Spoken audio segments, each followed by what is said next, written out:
What is going on, Duckers? And thank you for tuning into this episode of the Decoy live stream. I think I hit that right there. The Decoy live stream. So I'm glad you guys are all here, and I hope everybody's ready to learn something new. Because I mean, this is nuts. How that Nick Shirley story is like the largest story, I would say, of the year. Oh, thank you, Stumbleboots, for the bits over on Twitch. But yeah, it's crazy how this is the biggest story probably of the year, I would say. I mean, actually, no. Likely, the Charlie Kirk assassination is probably the largest story of the year. But towards the end of the year, this is probably the biggest thing in December. Biggest thing Q4, I would say. But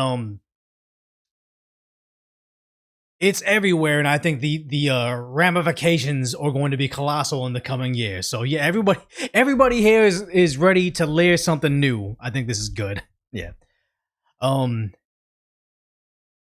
I'm here for the day he accidentally probably hit something with that bat. I mean, I was trying to get a thumbnail for my other videos from a thing, and I realized just the way that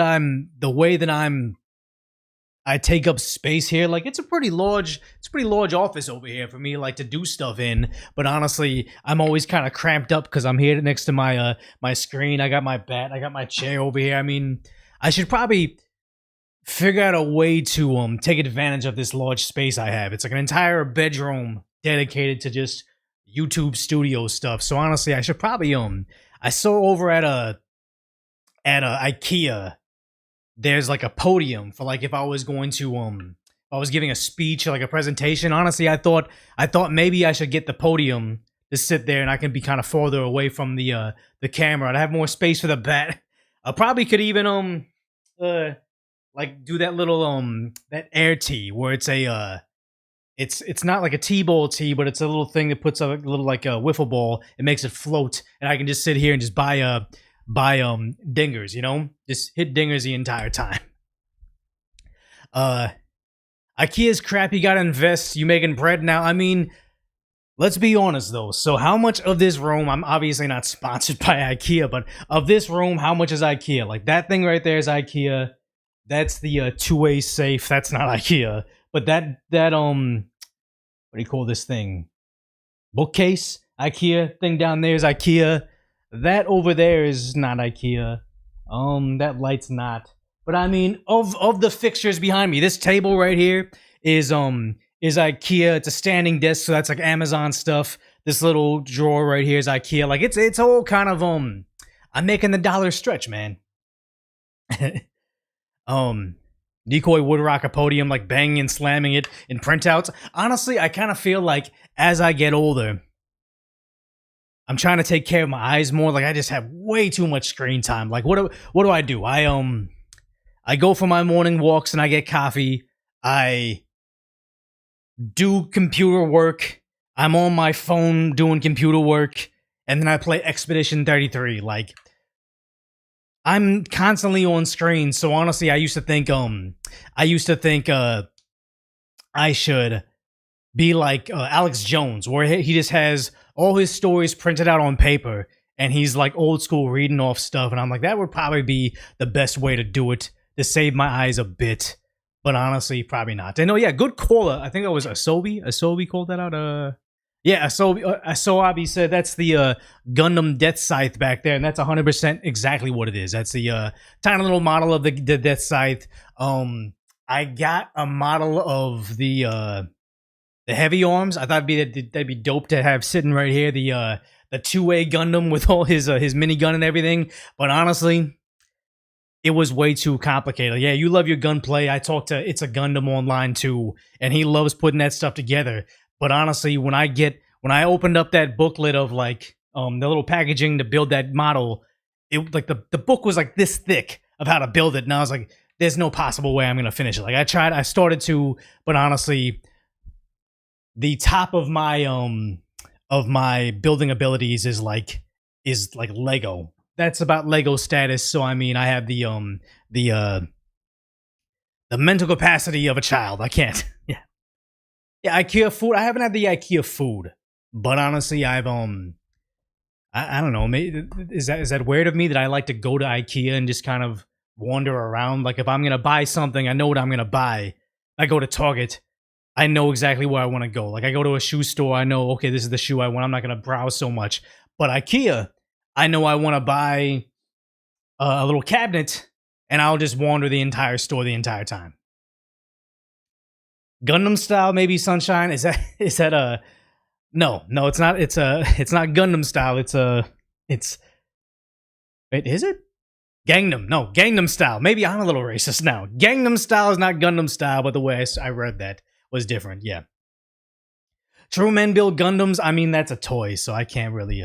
I can't. IKEA is adult Legos. That is a good point. That is a good point. Yeah, Bear Claw says I go to Bass Pro Shops all the time and wander around. It's like adult Toys R Us. I do appreciate Bass Pro Shops, but where I currently live, I can't use any of this stuff. I feel like maybe next year I'll like move out finally and go somewhere, but honestly, I don't know. I don't know. Yeah, Jonas says had a first date and we just went through IKEA, ended up dating her for a year and some change. Honestly, that's probably a pretty good idea. Like just going on a task and activity, not necessarily like, oh, I'm gonna buy you an expensive dinner or something. It's just, hey, we both enjoy this thing. So that's pretty cool. That's pretty cool. Become a proud Texan? I got family here. Maybe in the future. I know taxes this year is gonna slap the crap out of me, but I mean, in the near future, I think.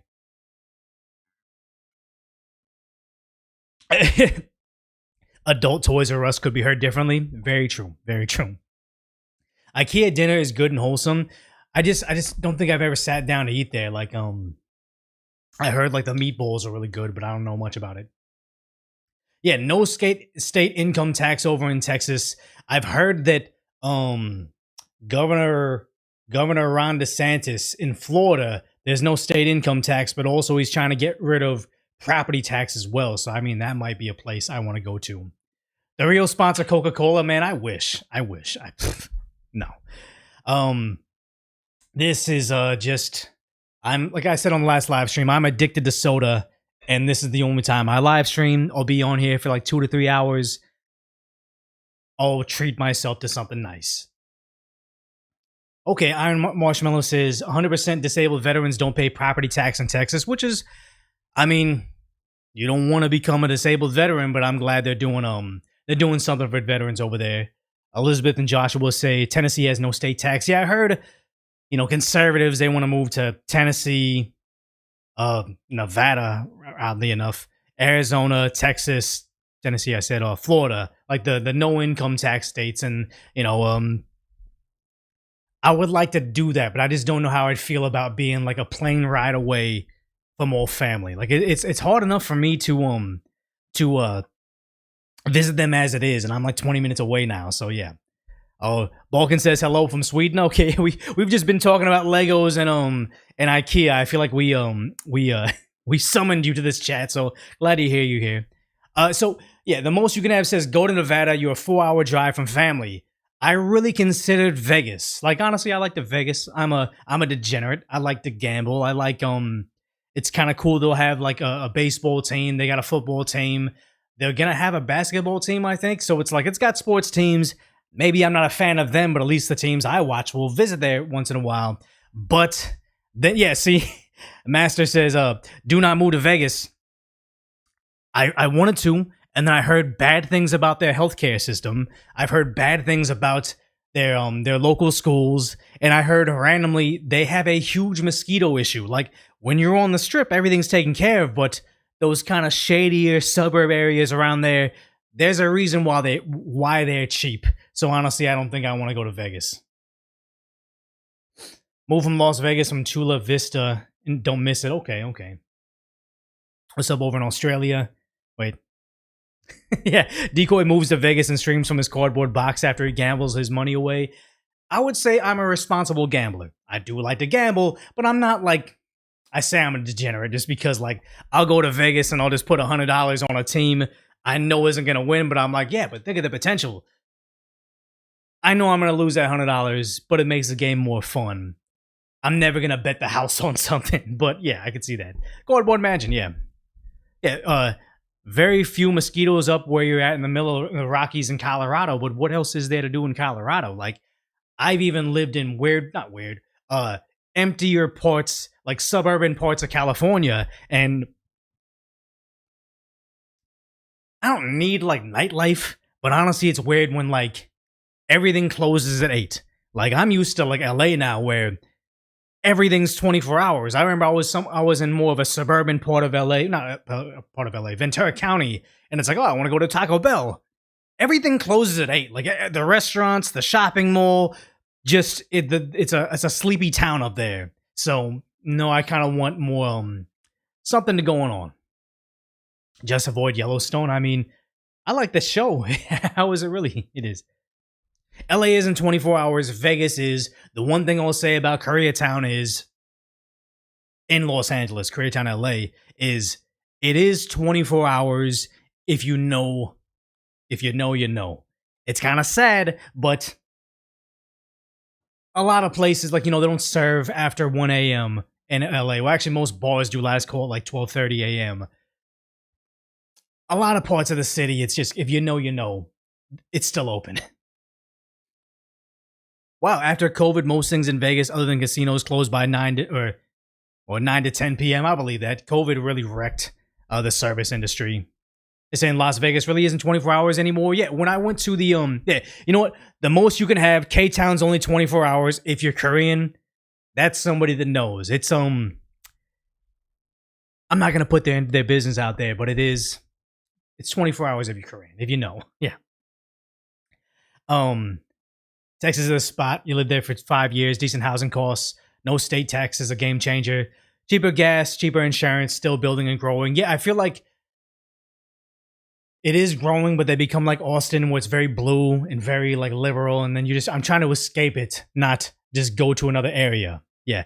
My thoughts on Somalia, like I feel like the reason I was late is the bulk of today's video is going to be about Somalia. Everything else is going on over there. We're going to cover a few other topics too, but honestly, yeah. Nashville's supposed to be pretty cool. My brother and his wife are very into country music, and they love Nashville. Like the vibes they say are immaculate. It's like, bar hopping, live music everywhere. It's like it's paradise for them. And then I have a YouTuber friend that moved to Nashville, like real near to the airport, and apparently he got himself a really nice townhome for super cheap, and he's loving it. Like, I just couldn't imagine being in the middle of nowhere. And here's the thing: is I don't really even go to the ocean that often anymore, but I kind of feel weird not being next to a body of water, I think. Barn hopping? No, apparently Nashville. Very, very city-like. It's, I got a buddy that went over there, has a very Chinese girlfriend, where, like, obviously I'm Asian, she's Asian, but she has, like, a thick Mandarin American accent, and apparently she kind of felt out of place. Thank you, Tritner, just for subscribing over on Twitch. Appreciate that. Sorry. In and Out's over in Nashville. Yeah, it's getting very, very, I don't want to say modernized. It's not like Nashville, Tennessee's a third world, but it's getting hip now, Canada, India. Yeah, I mean, the UK and Canada are going to be the biggest warning, like, of what mass unchecked migration can do to the Western world. We're also going to cover how they're canceling New Year's Eve celebrations in places. Oh, thank you, Tritner, for gifting 5 subs to the community. Thank you over on Twitch. But the UK canceling Christmas celebrations, Canada canceling New Year's Eve celebrations. Like, they're very concerned about terror occurring in their city. So we will see what happens over there, and then have to reconsider if we want to do the same type of unchecked mass migration into parts of America, because it's not going anywhere. Yeah, you can't live in a landlocked state. And honestly, I have a friend that my old boss moved from California to Texas, and I was like, well, at least you're in the south parts of Texas where you have the beach. Like, how is it going to Texas beaches where it's like, the sun rises, the sun rises over the ocean as opposed to California. It always sets over the ocean. And he's like, no, it's not like California beaches where we go into the water. It's not even like a sandy beach. Apparently it's not. It's more like, I guess, New York beach, where it's like, yes, the water's there, but it's not a place to hang out. Thank you, Phoebe, for the super chat. I'll cover the other the other super chats all the way at the very end of the show, but we'll just kind of keep it going for this. Yeah, it's I see a lot of comments about the Crusades, and it's interesting to see how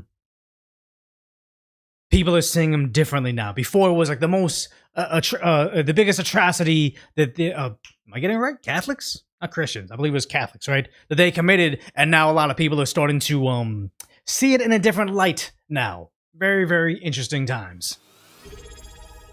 Thank you, Mr. Furious, for subscribing with Prime. Oh yeah, if you guys have or on Amazon Prime, you have your Amazon Prime, but you're not over on Twitch. If you could, would actually be very would be nice if you could go over to here it is over on Twitch.tv. You could go over to here it is. Oh my god, I'm echoing. Twitch.tv. It's just gonna keep on marrying itself. This is almost like a speech jammer for me. I can't see. It's so distracting.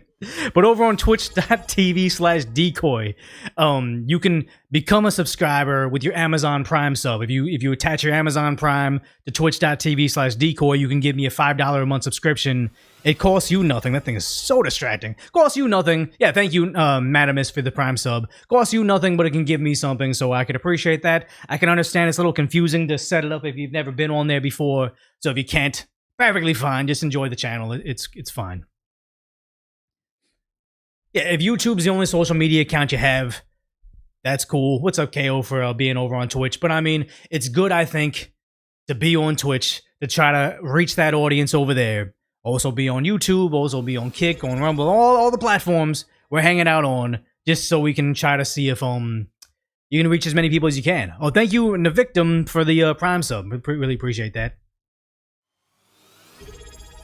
And also Troglodyte for subscribing for 2 months. Really appreciate that. Thank you. I think you were the first person on every single stream. You just pop up. Yeah.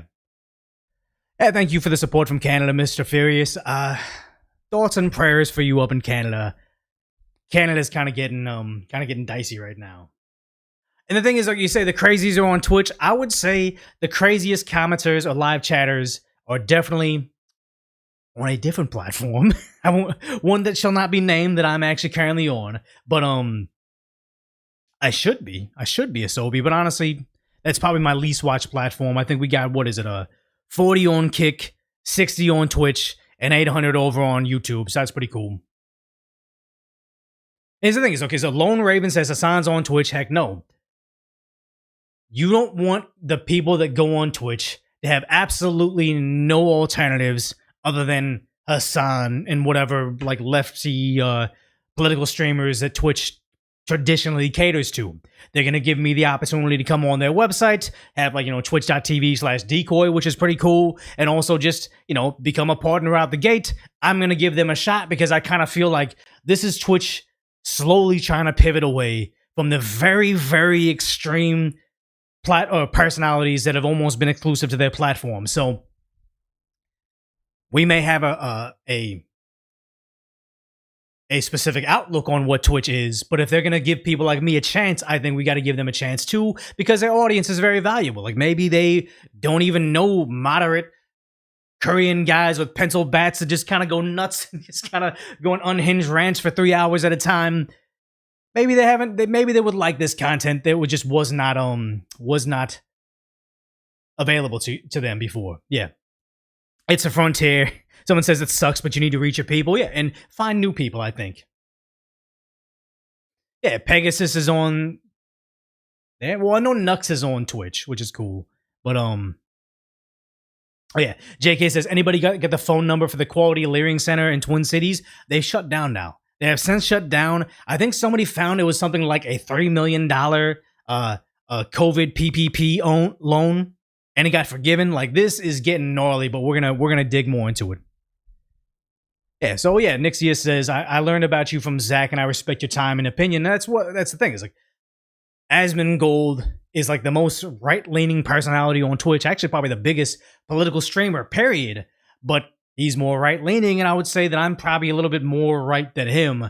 And even though we're kind of center-right floating around there, Twitch would see us as far-right, so it's good to finally be able to get them to just be exposed to us. Like, I feel like a lot of the time you hear people complaining about Charlie Kirk. Oh, he was this, he was that. Oh, he deserved this or that. Very, very atrocious, like these are insane things for them to say. But I think if they took the time to actually sit there and listen to what Charlie Kirk was doing, their opinion of them would change greatly. The same thing with Twitch. Everything's long form.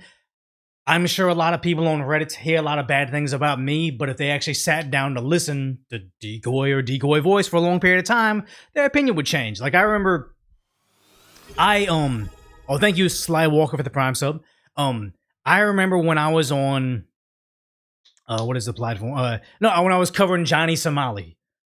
I wasn't even that rough on him. Like every single video I did about him, if you go back and watch the Somali Saga, my playlist where I covered it top to bottom, I think every single video, almost every single video, concludes with me saying something to him saying like, hey, I'm just talking to you now. Stop doing this. Oh, thank you, Sovereign Raver, for the Prime sub. I would just tell him like, hey, stop doing this. You're going to ruin your life. Like now he's facing, not life in prison, but he's facing a very long time in South Korean prison. I was trying to get him to not do it. And people would go on the Discord server for Johnny or whatever, and they would hear, oh, he's a racial slur. Johnny would be all mean to me, and then they say, go raid his YouTube channel, go report it or whatever, do mass stupid stuff, and then I would see people in the comment section saying, oh yeah, Johnny told me to come over here and raid this, but honestly, you seem like a decent guy. I watch you now. And it's like, yeah, you've given the opportunity. A lot of these people they have blind spots on the internet. Yeah, Johnny didn't leer fast enough. Very sad. Johnny Somali, the textbook definition of F around and find out. The bizarre thing is, he's not Somalian, and now there's all this bad coverage about Somalians. No, I think Johnny Somali he's just a Black American. Like I think he has roots in, his family's like from Ethiopia or something, but he's just every African American. He has nothing to do with African culture. He has no like African values. He's just a African American giving Somalians a bad name 2 years ago, I think.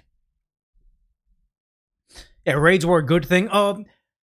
Raids are a good thing in the context of like the software itself. So if I say, hey, the video is over, I remember during election night, this is the first time I ever heard of a raid. The Brian from the Whatever podcast, pretty cool guy. He hit me up and said, like, I was live streaming. We were both live streaming until like midnight. And he was like, hey, do you want to raid each other if I end first or you end first? And then we can give each other the audience. And I was like, yeah, sure. Like, I'll let you know when I'm finishing up. And then randomly, I think I had like 8,000 live viewers election night. And then boom, I had like 12,000 live viewers election night. And it was wild, but it's because he had all his viewers. And then when his show ended, they just ended up on mine. So raiding is good in the context of like live stream helping each other out, but then not in the sense of people saying, oh, we don't like this guy, get in their chat and be mean to him. Yeah, that's the thing. It's like donut raids when you ask over there. I don't understand how to do raids on all the platforms. All I know is it exists on YouTube. Yeah. And the sad part is Johnny was basically a walking, talking stereotype. And I don't even think that he genuinely was that stereotype. Like, he tried to do it to be like a rage bait guy, but if you ever heard him like apologizing or heard him when he's very scared about something, I kind of feel like he'd just be any kid that you grew up with that was like, I don't want to say the little dude as a derogatory thing, but I think he was like a fairly small individual, but he just kind of seemed like every like kind of little guy that was into video games that you went to school with. And I'm not trying to say that he was genuine, but he wasn't that character he tried to be on his live streams. Like right now, you have a lot of grifters on Twitter where it's monetized, where you just say whatever batshit insane liberal idea, and then hopefully the right wing people on Twitter see your Twitter post and respond to it, repost to it, laugh at it, and it's like, no, they're getting rich off of saying the most batshit insane liberal take ever. And that's what Johnny Somali was doing on live stream. And then also, who's that clavicle guy, clavicular guy or whatever? Oh, thank you, 312 Loop for the Prime sub. Oh, Chicago Loop for the Prime sub. Thank you. But yeah, I probably got bullied. I'm guessing he got bullied a lot. Yes, I leer a lot of money, but nowhere near Somalian healthcare provider money. But no, it's that Clav guy. He's just going on his like now that he ran that guy over and he's like popular and people are inviting him on podcasts. He's just going out there saying the most batshit insane stuff like, "Oh, I'd vote for Governor Gavin Newsom over JD Vance because he's more of a Chad. He's 6'3" and more in shape." And it's like he doesn't believe that shit. He's not that stupid, but he knows people who engage with it. It's engagement bait. It's rage bait. He's just getting people to talk to him. Yeah, it's signal boosting, and that's what he's doing. Yeah, Vitaly, I mean, there's a difference between fancy Asians and jungle Asians. Fancy Asians, what does that comedian say? Fancy Asians, like Koreans, Japanese, Chinese, they host Olympics. Jungle Asians, like Vietnam, the Philippines, Indonesia, they host diseases or something like that. And it was Vitaly quickly getting a crash course that jungle Asians and fancy Asians have very, very different legal systems, and he's finding out the very, very hard way. Oh yeah, it was parasites. That was what the joke was. Yeah. And the thing is, nothing against the jungle Asians, nothing against the fancy Asians. It's just two different legal systems. But since some people can't tell the difference between the different Asian countries apart, they think that the Philippines were about to give them a slap on the wrist like Japan was. No, the Philippines has had corruption for a long time. Like, I forget how to pronounce his name. Duterte. The Filipino president that got in office. He's currently being held in custody by, I believe, Interpol. But he straight up said, "Hey, if you're gonna go out there and end drug dealers, he's like going to give you the weapon. Like, oh, if you pop a drug dealer, no punishments." And it's like, no, we cannot have vigilante justice at that level where all you have to say is, "Hey, I don't like this guy. I think he's dealing drugs," and all of a sudden you get a license to end them. Scary times. Scary, scary times. Decoy for Nevada governor. Like, what was I saying on that last live stream? I was like, I'm just gonna run against Ted Lieu, and I was just gonna register my campaign, which is gonna be tedlieu'sabitch.com. Like, obviously I'm not gonna do it. I have no interest in politics. It's all shady. They're all trying to get rich off of our backs. But if I was ever gonna run, I'd run for his seat because that guy's such a garbage person. It's Duarte, or I forget how to pronounce his name. Wait, "Ayo, I'm that Filipino. Get to know Vitaly like really secured to be in jail. Everyone will not agree we should be free. Even prison meal we can pay." I don't understand what that is. What about fancy jungle Asians? What was that? Fancy jungle Asians have to be like, what is it? Where did they where is that Crazy Rich Asians movie? Where is that supposed to be set? That country would be fancy jungle Asians. Captain Teamwork says, "You seem pretty normal. What's it feel like to be famous?" I'm not famous, but I'm famous enough to be like, if I'm at like an amusement park, people will say, "Oh my God, can I take a picture with you?" And it's a very flattering. It's a really cool thing to be semi-famous where I'm invisible 95% of the time. But I would say once or twice a week, I'll get stopped and someone will say hi, or they like the channel, they want to take a picture, and it's very flattering, and I like it. But it's just, I want to say like surreal, but it's like it's validating. That's what it is. It's validating to know that all the hard work you put into something. I had worked a regular job, would get off my regular 9-to-5 job every day, eat some food real quick, and then make YouTube videos afterwards. And now, however many years later, I think it's like 3 years later, now you're being recognized in public where there's so many millions of people that watch you online that you just randomly bump into them in the real world. I think that's very cool. But I'm not like famous in the way that like I can walk into places and get something free. Actually, no, take that back. Brett Cooper had a live show, and if Brett Cooper is ever in your area and you have an opportunity to see her live, you need to do it. Like, she is every bit of witty, charming, and funny on her show than she is live in front of like an audience of like 1,000 people. Like, you guys know the difference. My YouTube Decoy voice, Decoy, the regular short, concise, lighthearted commentary. I'm a different person. I'm smarter. I have more alliteration. I rhyme. My thoughts are more concise. Decaf decoy live streams. I'm like Charlie Kelly pointing at the map. I'm unhinged. It takes me forever to get an idea together. I'm basically an Asian Joe Biden with how much I stutter. Brett Cooper is exactly who she is in real life, or at least on stage, as she is on the show. So I say, but okay, getting sidetracked. Go see Brett Cooper if you can. But I wanted to do the meet and greet to meet her. I actually had the picture on my Instagram, but the meet and greet with her, it was all sold out. I couldn't find a way to get a ticket, but she had featured my clip on her channel, so I just reached out to her manager. I was like, hey, look, I'm going to be in the areas any way I can get it. And they said, sure. Didn't charge me, just got me on the list. Pretty cool. So that was the first time my celebrity got me something free. Probably the only time. But yeah, I was able to get up there and actually meet her, and it was pretty awesome. Asian Badia calf care? Yes. Brett Cooper, who's that guy? No, it's not Ben Shapiro. Entirely a different person. Brett Cooper was very, very good live. Like, I always make this analogy of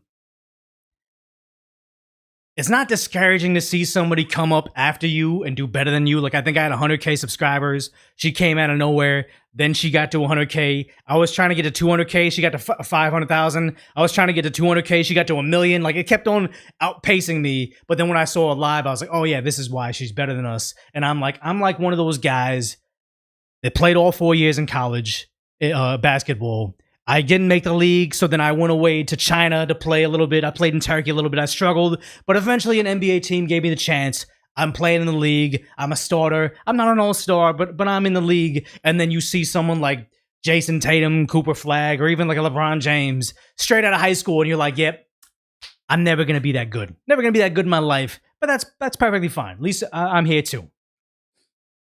Did you ever run with Jeremy Lin? No. No, I don't think I was ever in any of the areas he was in when I played. Yeah, the analogy, it's an accurate analogy. Brett Cooper, Jason Tatum, decoy voice, Patrick Beverly. I'm still there. I'm scrapping, but no one's buying the decoy voice sneaker. the Patrick Beverly sneaker. Thank you, DM, for the Prime sub. Really appreciate it.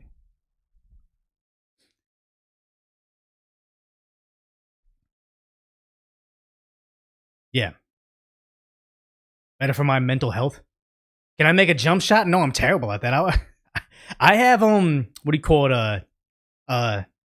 Weird proportions. You can't see it, but my what is it called? Your ape index.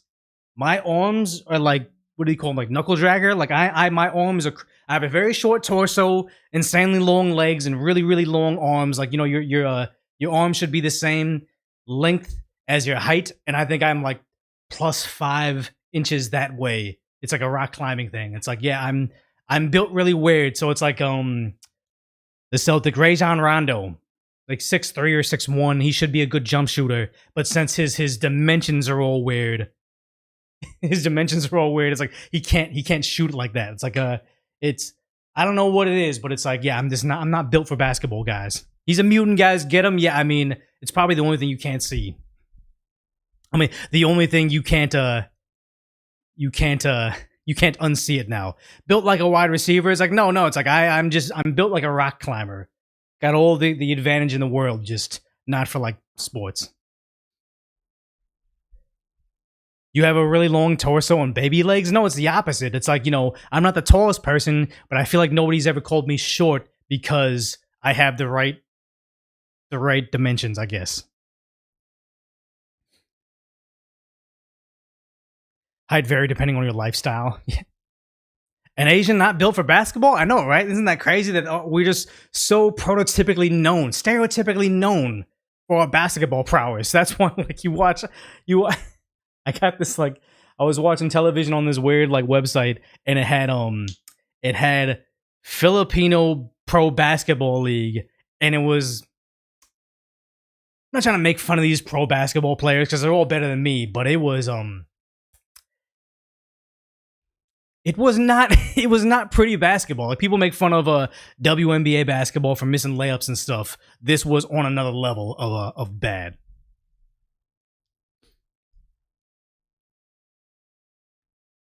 I never seen the movie Falling Down. I've heard about it. I think I heard about it from Entourage. That's it. But yeah, we've been going for way too long. We usually try not to make this intro more than 20 minutes.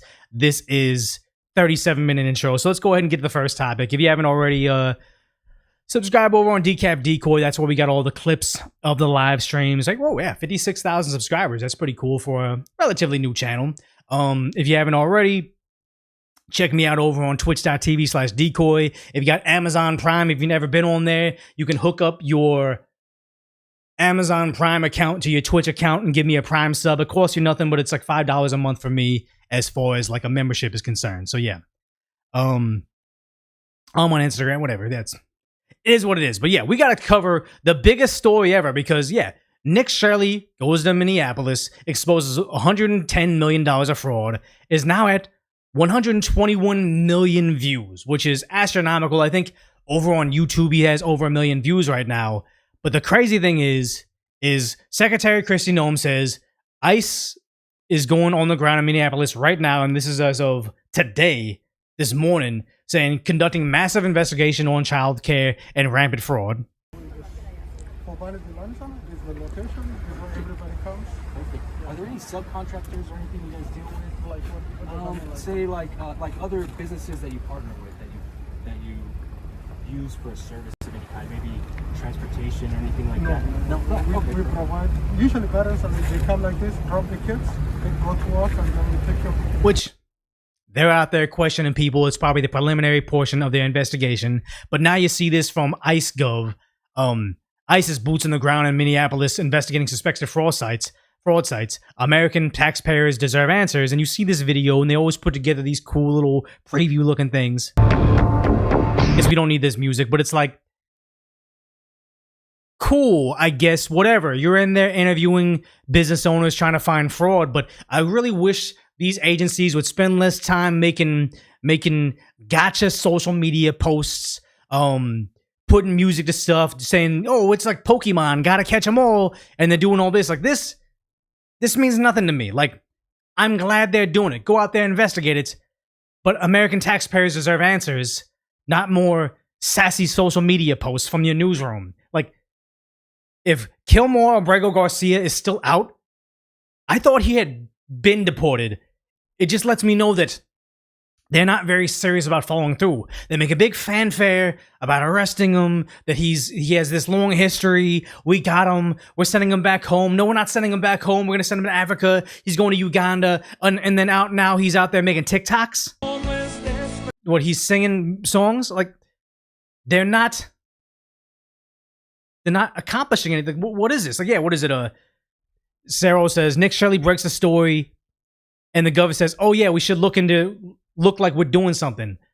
I'm having less and less confidence on they're able to deliver on what's happening right now. Because yes, as a lot of people have been calling out, X-Freeze right here saying, the Minnesota fraud that's going on, none of the major news outlets are covering it. New York Times, CNN, Washington Post, MSNBC or MSN now, whatever it is.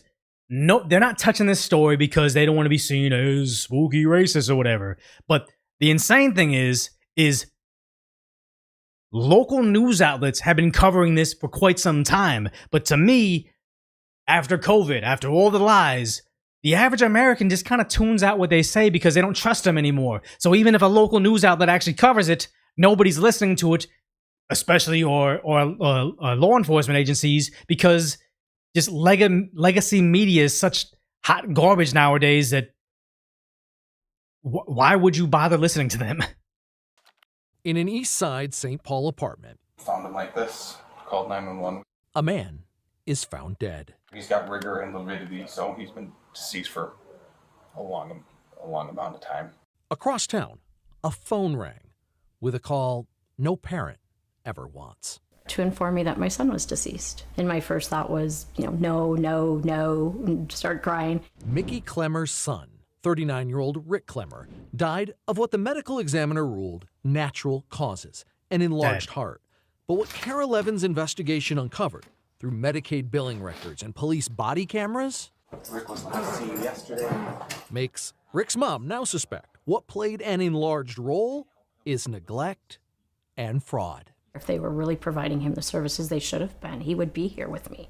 Rick was severely mentally ill, battling bipolar disorder and schizophrenia most of his adult life. He had never lived on his own. Until, in the summer of 2024, he moved out of a group home and into his own apartment, supported by a Medicaid-funded program called Integrated Community Supports, or ICS. And that's where I think things went downhill. Rick seemed to quickly deteriorate. This is what he looked like just before moving to his ICS apartment.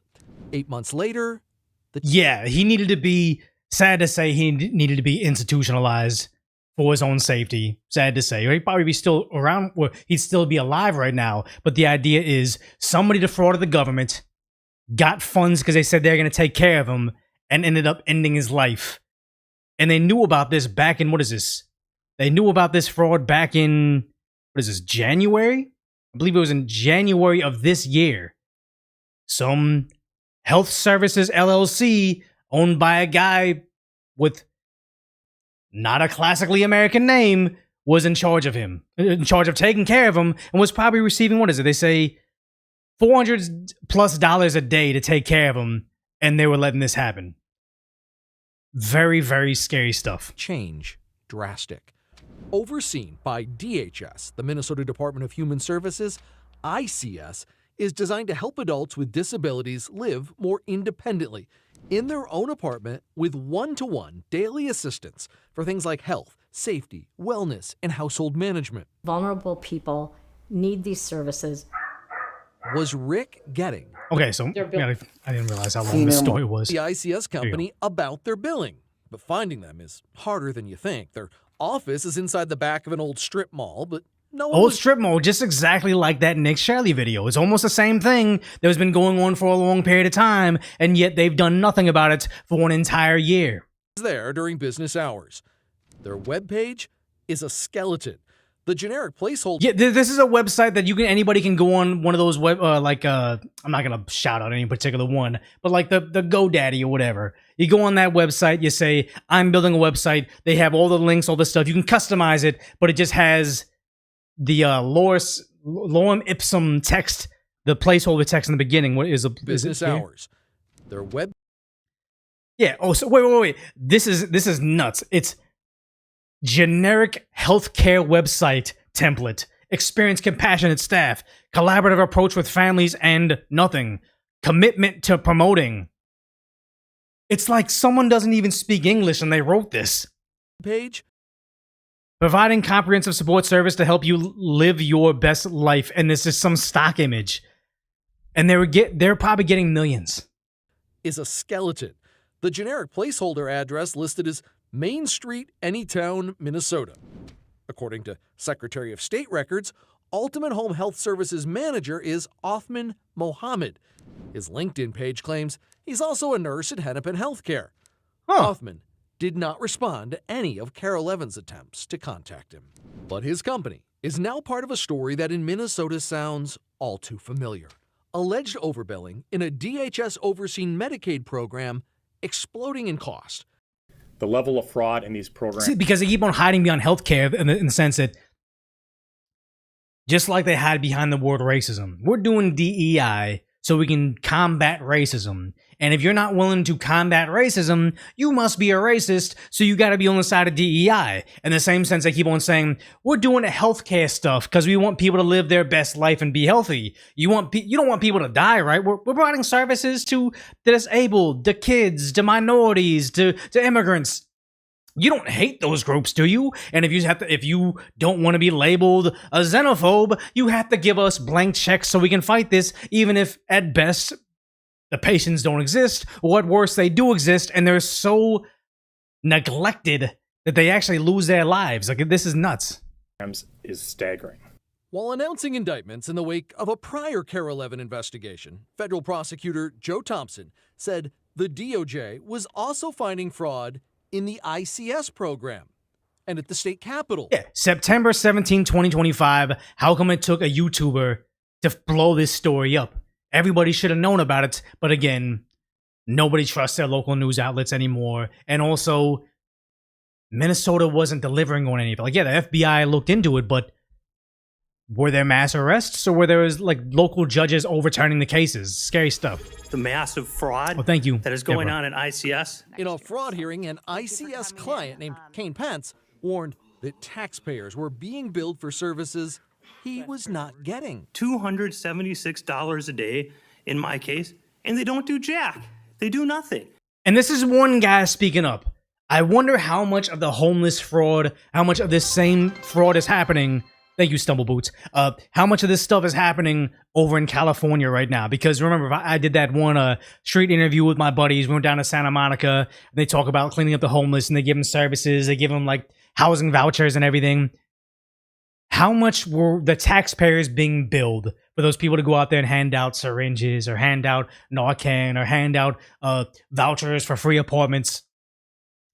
How much was that costing the taxpayer? Because I'm guessing it wasn't a one-to-one services for how much we pay. Carol Evans' analysis of state Medicaid data reveals ICS billing has gone up a staggering amount from $26 million in 2022. It blew up. I'm not. We can do the math right now. My hands are up. I'm not touching the calculator.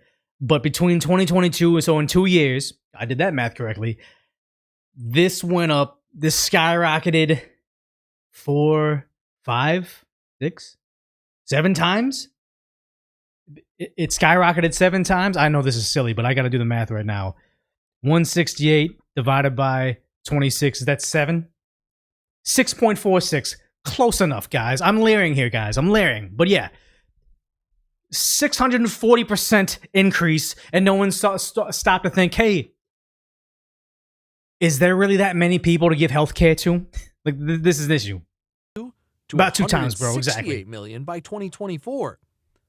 Back at the St. Paul apartment where Rick died, other residents were too scared of retaliation to go on camera, but shared with Carol Levin their records, which reveal hundreds of thousands of dollars per year paid for services they claim not to be fully getting. These vulnerable people need help. You're billing And they're for taking them, advantage then of them. give them the help. And if you're not, that's fraud. And here's the thing: is this happened back in January, I believe, of this year. Nothing happened, and yet we also had this from what is it? KSTP 5 Eyewitness News. Oh, this one's from January. This one's probably from mid-year, but this one's from January. They knew about the fraud. We're not gonna watch this whole thing. It's freaking long.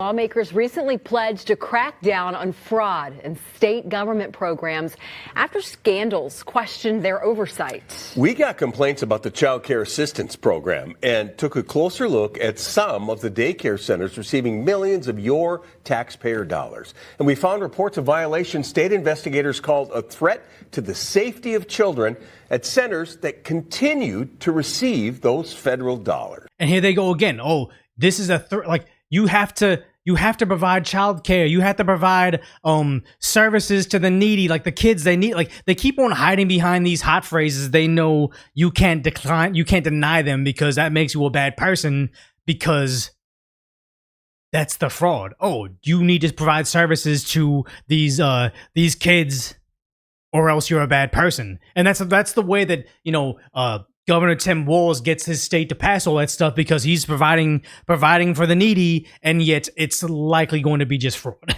Jay Cole spent months looking into these issues, and he joins us playing now on with what people's he's sympathy found and in a emotions. story you're seeing first on 5. Jay. Yeah, Lindsay, CCAP is a $34 million state program that receives federal funding. It benefits more than 12,000 low-income families each month. 12,000 low-income families.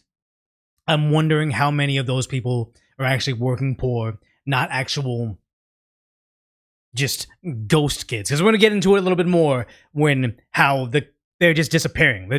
They didn't exist. Month across the entire state. Learning of growing concerns about the program from sources at the Capitol, I started looking into some of the daycares receiving the most money. Despite many serious safety violations over multiple years, they continue to receive funding. And now some state lawmakers want an investigation into what they call a lack of oversight of the CCAP program. Lack of oversight puts it well. Nobody was watching it. I started by visiting Quality Learning Center Daycare. So it is that. Wait, is this Quality Learning Center? Right. Yeah, who would in good conscience drop their kid off at this building right here. The Quality Learning Center, if this is the same place, but it's I have questions. In the heart of downtown Minneapolis.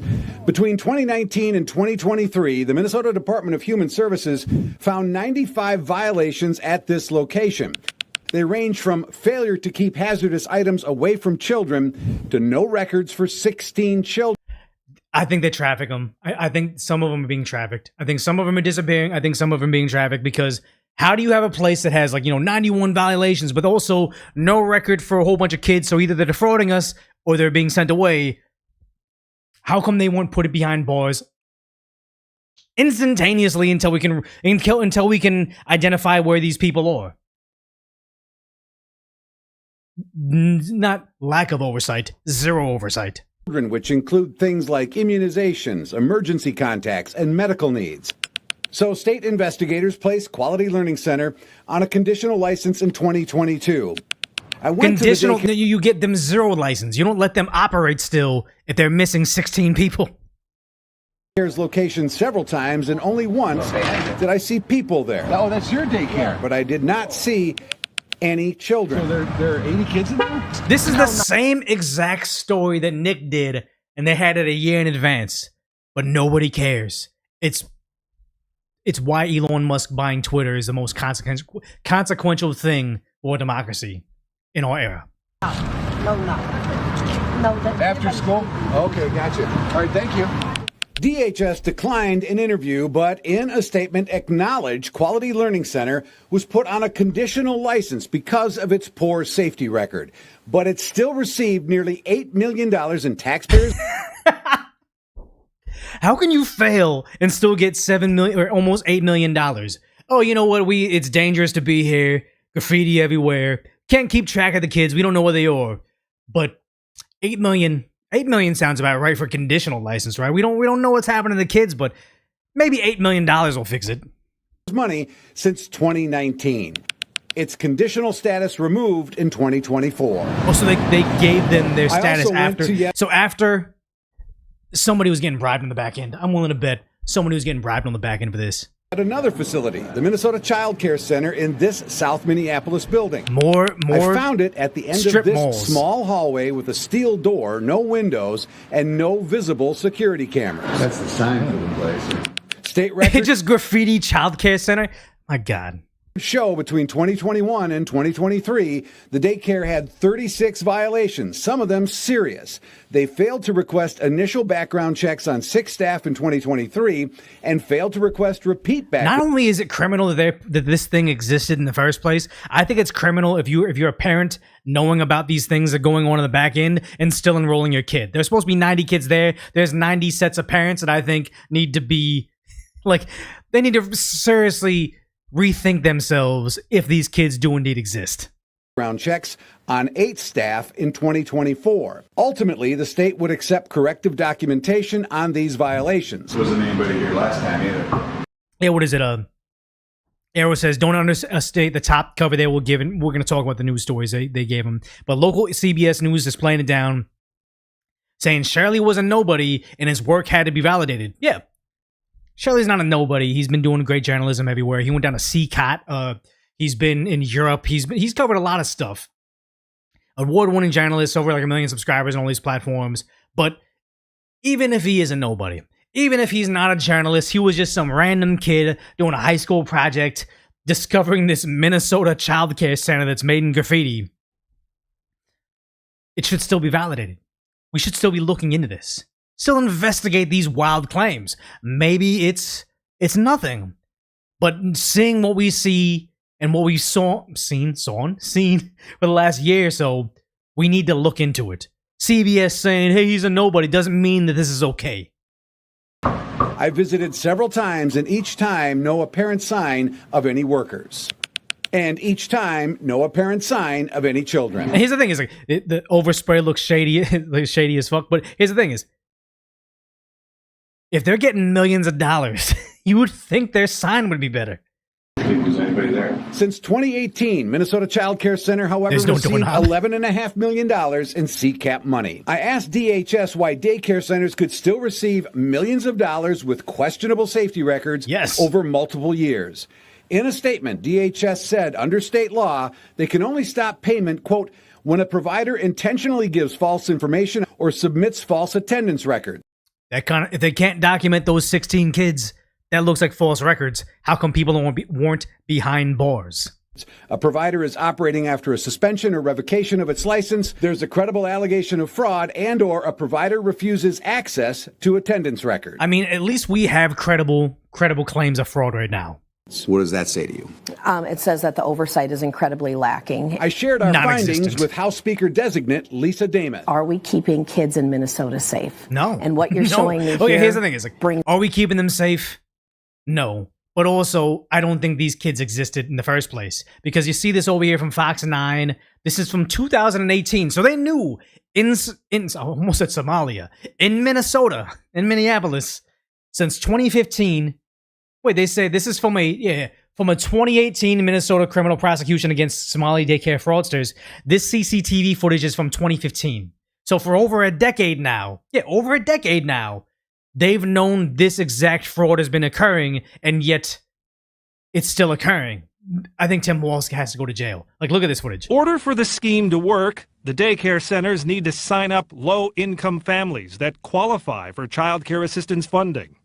These surveillance videos are from a case prosecuted by Hennepin County. They show parents checking their kids into a center only to leave with them a few minutes later. Sometimes no children would show up.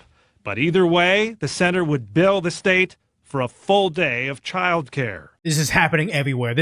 I wouldn't be surprised if every single one of those locations that Nick Shirley visited over in Minneapolis the other day is doing this exact fraud. Because like that guy over in Ohio found out, he was like, yeah, why do we have all these Somalian grocery stores attached to Somalian restaurants? And the Somalian grocery stores receive EBT funds to buy money to those restaurants, and those restaurants are serving something like 200% of the actual population in the city.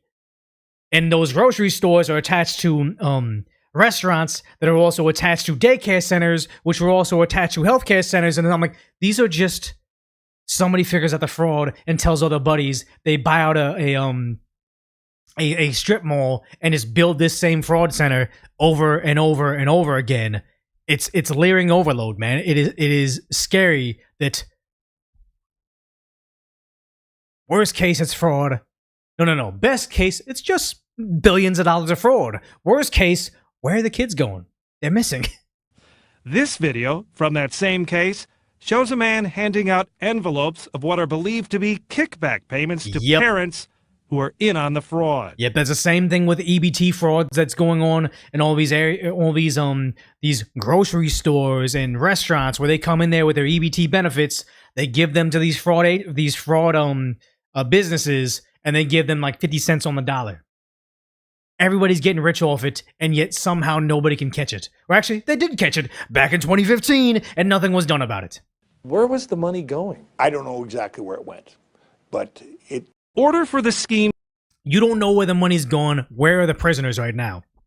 And here's the thing. People said, none of the mainstream media outlets are covering it. Drew Holden over here on Twitter, he figured it out. They have been covering it, but then you see this over here where AP back in October, so just a couple months ago, said, where would America be without us? The community of refugees is stunned by the White House limits. Look what we've done here. Minnesota's large Somali community was among the immigrant group that helped revitalize the Lake Street corridor. I wonder how many federal taxpayer funds went into revitalizing that Lake Street corridor. CNN says, scorned by the president, Somalis in Minnesota are embraced by the state that took them in. So, yeah, the state that gave them billions of dollars of fraud to go turn around and give that money back to literal terror groups overseas.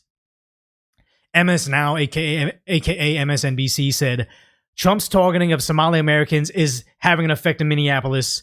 Foot traffic's down in certain neighborhoods while residents are carrying passports with them at all times. Oh no, they're such the victims here. PBS said, Trump's threats raise fears in Minnesota's Somali community. Trump has taken aim at the community with xenophobic remarks. No, it keeps on going. The thing is always, it's not xenophobic remarks. If we said, hey, look, I don't like the way they dress, or I don't like their teeth, or whatever it may be, if that's what all these videos were, like if Nick Shirley went down to Minneapolis and said, point out all the Somalian people and let's see how they look different from Americans, that would be xenophobic. That would be racist. I would be like every liberal right now saying, hey, that street journalist is just a racist guy. But that's not what happened. He found instance after instance after instance of rampant fraud occurring, and somehow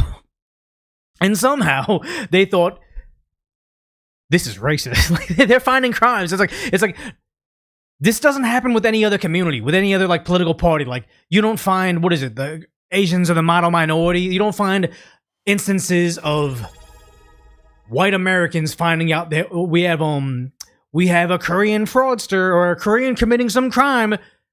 What a racist thing to find a Korean committing crime. Like, no, that's such a bottom feeder mentality, and yet the left is just throwing this in your face nonstop to get you to stop looking into the fraud that is likely going to trail right back to them. Because you saw this from the Minnesota Tribune, where in December, early this month, they said, Trump claims Minnesota lost billions of fraud. The evidence to date isn't even close. Oh, it's fraud allegations have been used as justification for federal immigration enforcement against Minnesota's Somali population. And now, as of just a week ago, they say, here's what to know about Minnesota's fraud crisis. Minnesota has grappled with a fraud for a decade. They've grappled with a fraud crisis in its Medicaid programs. The Star Tribune covered it extensively and can guide you through the process. So here's some propaganda to show you why it's not as bad. Like, this whole thing where that person passed away, this other thing where there's missing kids, this other thing where they're getting kickbacks.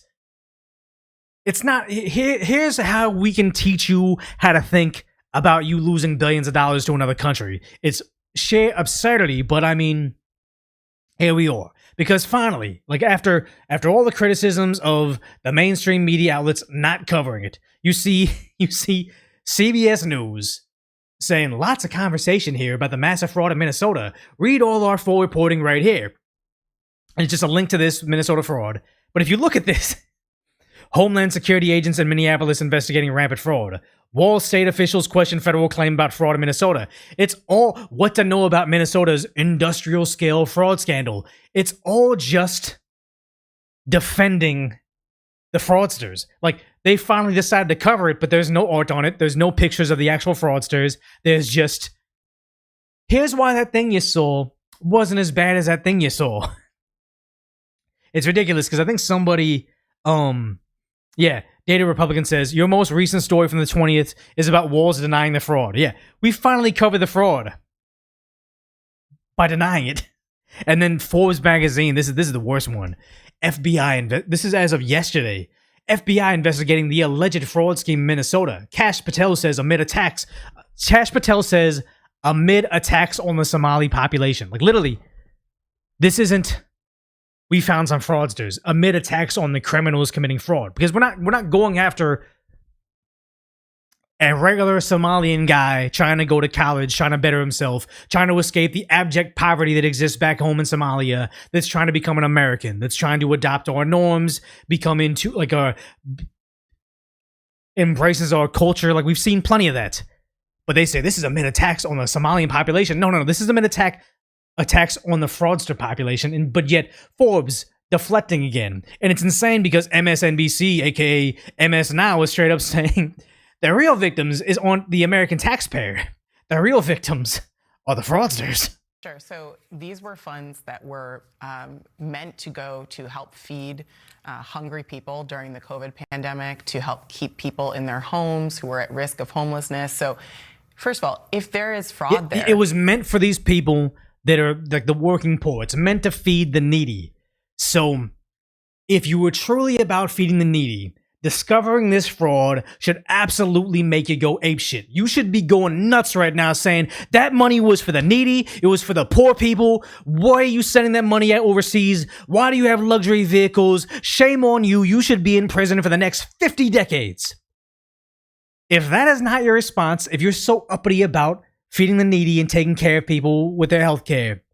The frauding of that system, if that doesn't bother you, you are complicit with the fraud. That should be fully investigated, no matter where it is, whether it's in a Democratic-led state, a Republican-led Why are you even state. bringing up Republican-led states? I don't think it's happening rampantly in any Republican-led state. I mean, let's pull back. So absolutely, it should be investigated. The question is, why is this a priority in a different kind of way?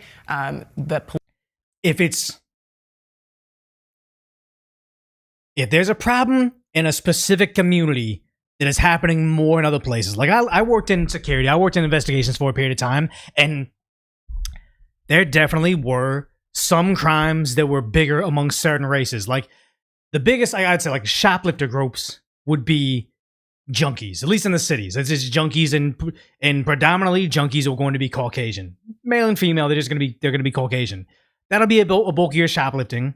But then a bulk of your credit card fraud for a small period of time was just foreign Chinese national students. I don't know how we do know how it became a thing, but a bunch of Asians were doing credit card fraud.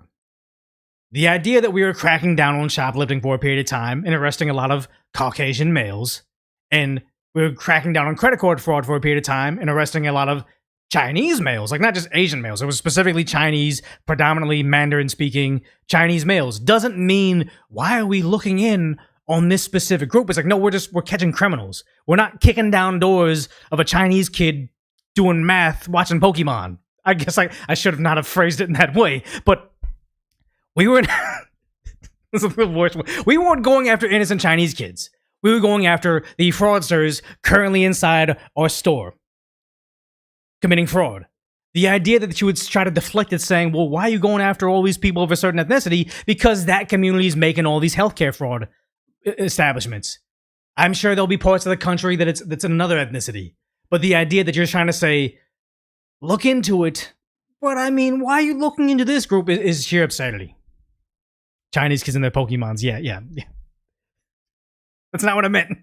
Politicization of the DOJ and the FBI is undeniable. So whether they are reliable narrators is the big question. And this is what happens. Here's the thing is, reliable narrative, what are we talking about? He showed us a thing for our own eyes. That's why Decoy Voice became a channel, because it wasn't like we were relying on MS Now, MSNBC, any of these mainstream news media outlets to say, hey, CNN, this thing happened.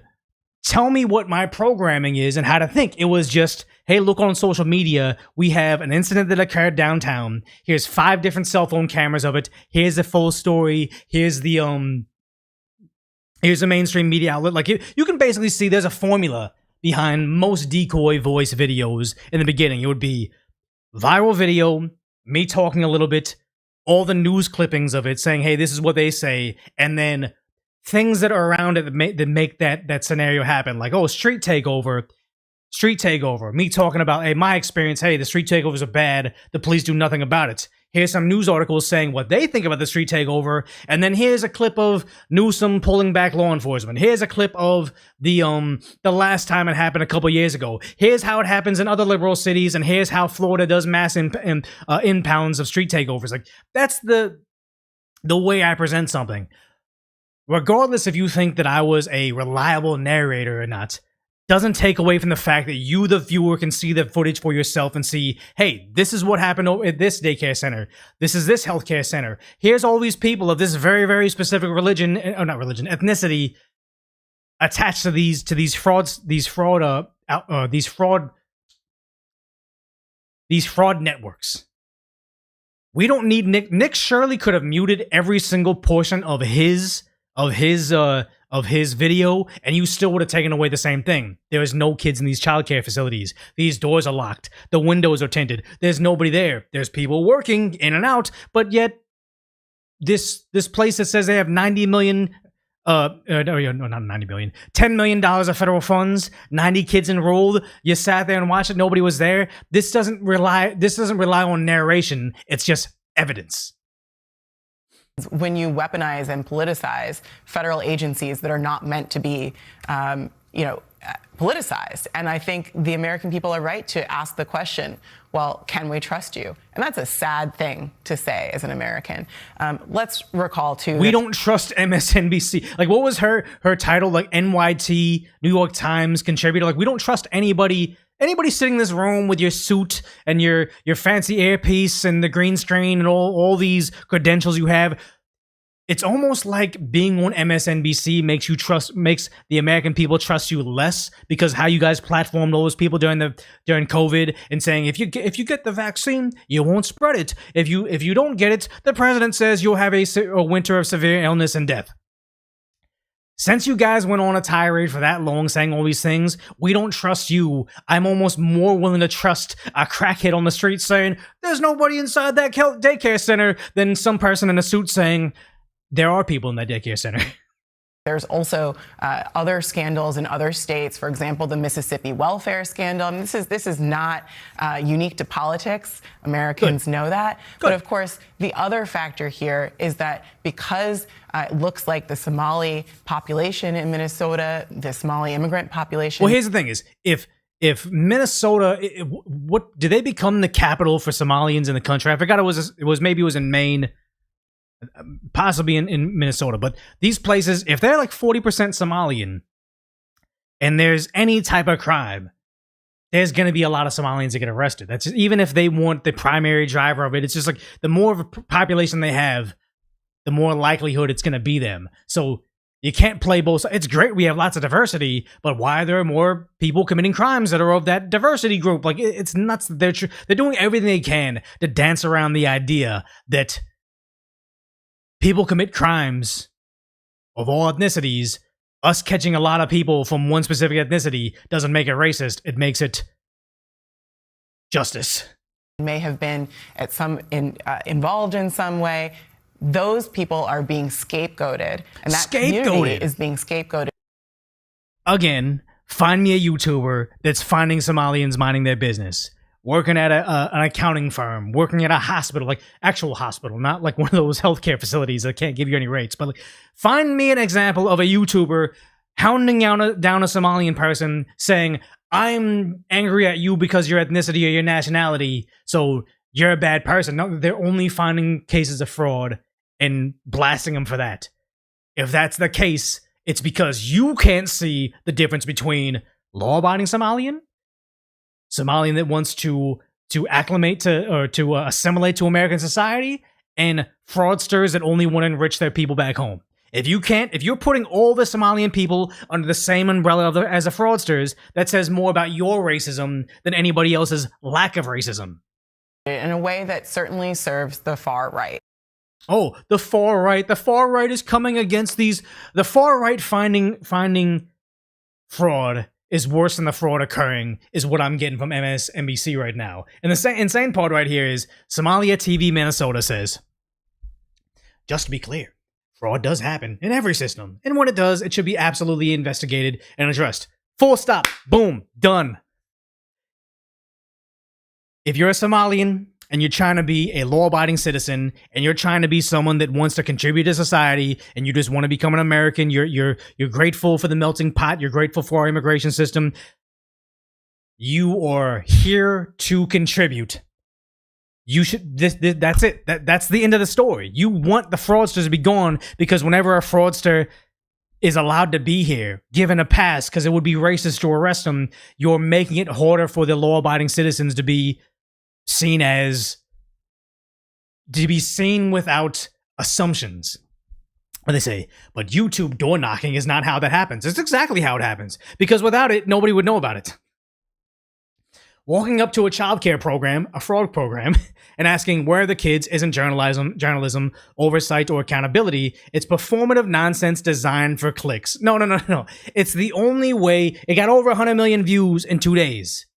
It's journalism, the finest journalism. It's the first person that actually fucking did anything about this fraud. And yet you're saying the guy that caught us is just getting clicks. It's like, no, that's what journalism is, you Somali TV Minnesota. Kids own on display. Providers are legally required to protect them. No filming, no photos, no access without permission, and and background checks. Okay. but they never. Nobody knew what it was. Like he didn't need to record the kids. He said, my son. He doesn't have a son named Joey, but he's like, my son Joey. He needs to get health care. How do I provide that? Nobody at any of these facilities knew how to do anything about it. He wasn't kicking down doors and say, I hear kids in there. There's people dropping off kids. Let's record them and get their face shot. No, he's just saying, why is there an absence of any kids at a facility that's supposed to have 90 of them that receive 10 million US taxpayer dollars, and nobody that works here seems to know how to get admitted here? That's what it was. That's not hiding something. That's basic safety. It's also required by licensing. You see how they hide behind this? We're providing health care, so you can't look into us. We're trying to feed the needy, like trying to literally hide behind the kids that don't exist, or the kids that get dropped off and picked up immediately. But it's insane how nobody's buying this. I think maybe a couple of years ago, people were like, oh my God, they're so bad. It's so terrible. Like, we'll back off. But it's like, no. We saw what happened. There were no kids. Nobody knew about it. You can't have a strip mall, indoor strip mall, with 20 businesses there. One building houses 3 healthcare services. Nobody seems to know anything that's going on. There wasn't even a single kid there, and say they're hiding him from journalists. Nobody knew you guys were there. Nick was there in the first place. But they're still trying to just shame you into not looking. Real fraud investigations involve audits, records, cross-checks, unannounced visits. That's exactly what Nick did. And people who actually understand the systems, not strangers and cameras and bodyguards trying to provoke a reaction. If someone truly cared about kids, they wouldn't turn safety into content. Fraud should be taken seriously. This reporting should not. Yes. Let's then, by Somali TV Minnesota, every single one of those healthcare providers need to be looked into their record keeping. I'm not talking about scramble and find a bunch of kids that load them in there and say, okay, see, we always had this. No, find the recordings, find the reporting, find everything from the past just to see if they did it. If we truly cared about the kids and they cannot locate the 90 kids they're getting paid for, I'm considering those 90 kids to be trafficked. Throw them in prison forever. If Somali TV Minnesota really cares about these kids, which they fucking don't because they're fraudsters themselves, but I'm saying if they really cared about the kids, they should be requesting decade, century-long prison sentences if they don't know where they are. But again, I don't think they mean a certain thing. I think some of these places are involved with the trafficking themselves. The scary part is what I didn't even see before is he's received a lot of threats before. He actually had security with him, but apparently he was being followed. I didn't even see this portion of the clip. Like when he was researching this, they were trying to intimidate him into not. By the Somalis, this is another daycare center. Absolutely no signage, and there's no footprints in the snow of children playing out. Center, absolutely. 137 kids could be there. $3.4 million for the year. No kids there. If there's 137 missing kids, throw them in prison forever until they can locate the kids. They want to admit to the fraud. Plea bargain. They do a decade in jail. They go to work camp until they can provide $3.4 million back to the American taxpayer. Send them to work camp. I'm all for it. Admit to the fraud. But if you have 137 kids that are just missing and you're never going to admit to it, hold them indefinitely. It's sad. No signage, and there's no footprints in the snow of children playing outside. $5 million within the past 2 million in 2 years. 5.9 million they received in 2 years. That facility right there. And now we have a group of Somalis telling us in our vehicle right now. From this daycare center, we headed over to the infamous Quality Learning Center, which actually spells Quality Learning Center on the outside of their sign. That's not Nick's dad. That's how blatant this fraud is here at this daycare. Don't open up! So this is Quality. Don't open up! Don't open up! Oh Ma'am, what do you think about the fraud that's taking place here in Minnesota? Don't open up! We have ice! And what do you think about this place being licensed for? And it'd be one thing if she legitimately thought they were ICE, but if he's saying, hey, there's missing kids here, why didn't it change your mind? The facts don't really change anything. She already has such strong NPC programming. No matter what you tell her and say, hey, look, you got 99 missing kids and they were paid $1.9 million to make these kids disappear. Worst case, probably fraud, but I'm just saying, he's showing her documentation saying there's 99 kids, there's nobody here. But nothing can change the programming she received from social media, the television, that ICE is kidnapping people. I'm more inclined to believe the Quality Learning Center has been kidnapping people, but here she is. For 99 children. Don't open up. And getting $4 million over the Open up. It's ice. $4 million in the last 2 years. Go away. What do you think about that? Are you in favor? Away. Are you in favor of that? Go away. You know You're not welcome here. Are you- Shame on you. Are you in favor of $1.9 million going illegally, fraudulently to this business that has Quality Learning Center but can't even spell learning right on the door? Yeah, if anybody's going to this, if anybody was legitimately part of that 137 roster of people going to the Quality Learning Center, if they saw Quality Learning Center on the door, if they still enrolled their kid there, I think that says something about the parenting. And the sad part is with all these Somalian-led businesses that are providing healthcare, that providing healthcare, daycare, or also like teaching the kids, the poor English just lets you know it's fraud, which is almost the inverse of like Chinese restaurants or Korean restaurants, where the worse the English on the Chinese, Japanese, or Korean restaurant, the more fire the food is going to be. Kind of funny how the inverse of that happened. Don't open up. Ma'am, we are not ICE.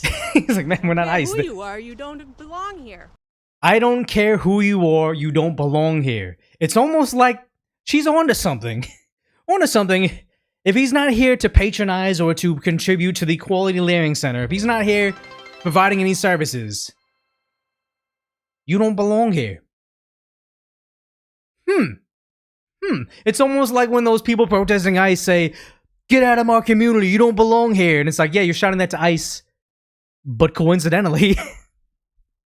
I belong here just like you belong here. Don't open up. It's ice. You do realize that there's supposed to be 99 children here at this building, but there's no one here. She just gets so mad at that. There's 99 children. Paid $1.9 million this year in CCAP funding. Do you know where the children are? Were they kidnapped? They run away? She's just the reverse racism. I'm so anti-racist. If I see white people, it's bad. But if I saw Somalians and they're doing fraud, they must be doing good. Like, she's just the inverse of it. She still wants to be racist at her roots. She's just reapplied it to something else. It's sickening. Where are the children? This is state of Minnesota. Right here. And who are you? My name's Nick Shirley, ma'am. And who are you with? Nick Shirley. Nick Shirley on YouTube. Yeah, so who are you with here? Oh, he's just been doing some research investigating the fraud that's taking place here in Minnesota. Yeah, I'm with Nick Shirley. This lady, she's calling us ICE. We're just trying to put law and order back in the streets of the United States. Get rid of all the fraud. Yeah, and apparently said he was being followed. And the sad thing is over here, it says, there have been serious threats on me at the moment. I don't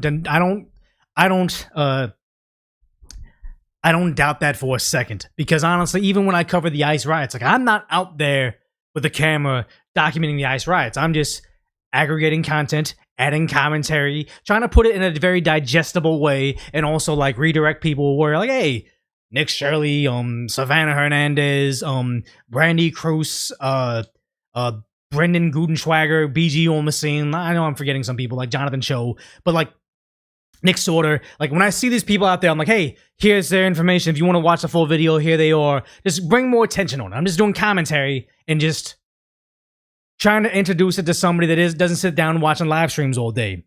I was also getting threats pretty heavily on Instagram for a period of time, and it's pretty disgusting how Meta does nothing to... If you have hate speech against an Asian, or you're going to give veiled threats towards an Asian, or not towards an Asian, just anybody, they do nothing to ban those people. It's crazy. But the idea is, I got threats just commentating on videos or on social media. I can only imagine what's happening to Nick Shirley right now. So yeah, if you ever want to donate to this channel, I would say right now, don't donate to me. You go to Nick Shirley's, like, he has a whole bunch of what is it? Where's his links? Not that. I think on his YouTube, he has links.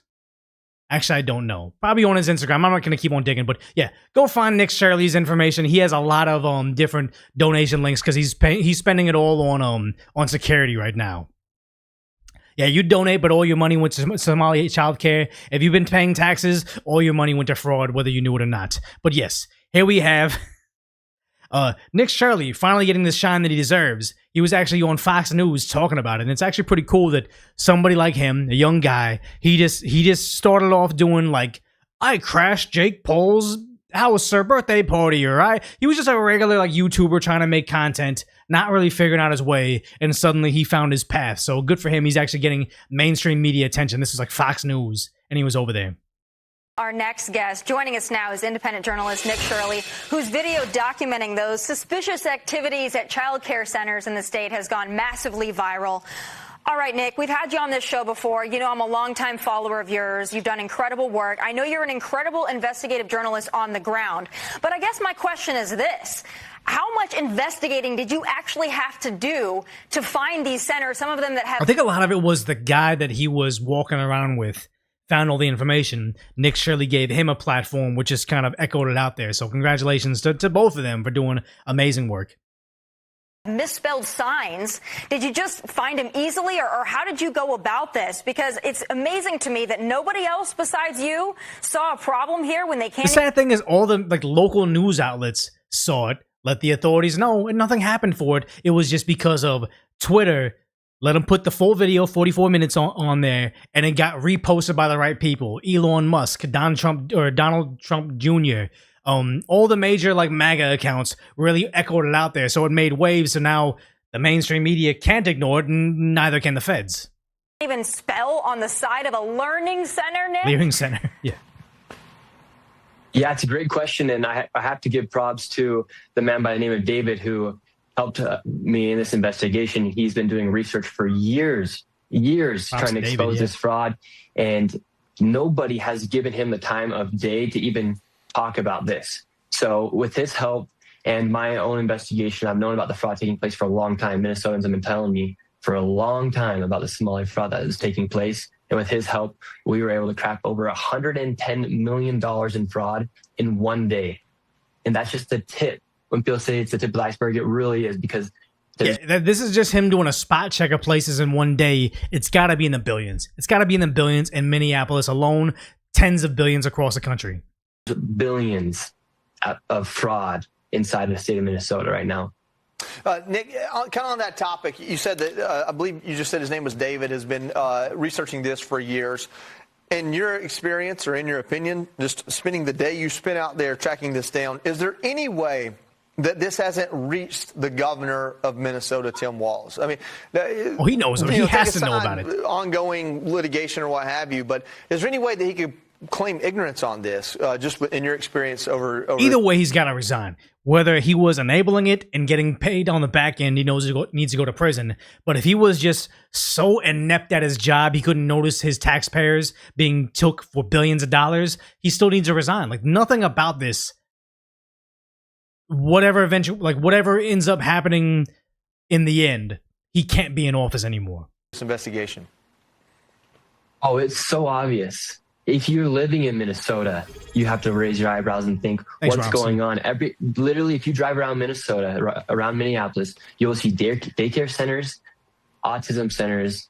You will then see the autism, what they say, they had like a 9,000% explosion of Somalian autism cases in that city alone, something crazy like that number. But the idea of statistically impossible for them to have that many new cases of it, but they found their new grift. Nobody wants to defund care for autistics, so they were able to just rack it up and see, like, just almost do a test on how much fraud can we get away with before somebody notices. And the spoiler alert is it's unlimited. Transportation companies that have snow piled up as if they haven't moved in months, and then you also go into buildings where there'll be 20 healthcare companies. 14 and 22, the video that I published on X and YouTube. But the one small little office building that had 3 healthcare companies in it, it's almost like we got away with one. Nobody's noticed. Oh my God, we got $2 million. What if we put a second one inside this same building? Will anybody notice? We have 2 now. What if we put a third one in here? It's like, I think if we went 5 more years, if Walz became vice president, that would have had 20 healthcare facilities inside the one building alone. So it is like a kindergartner could figure out that there's fraud going on.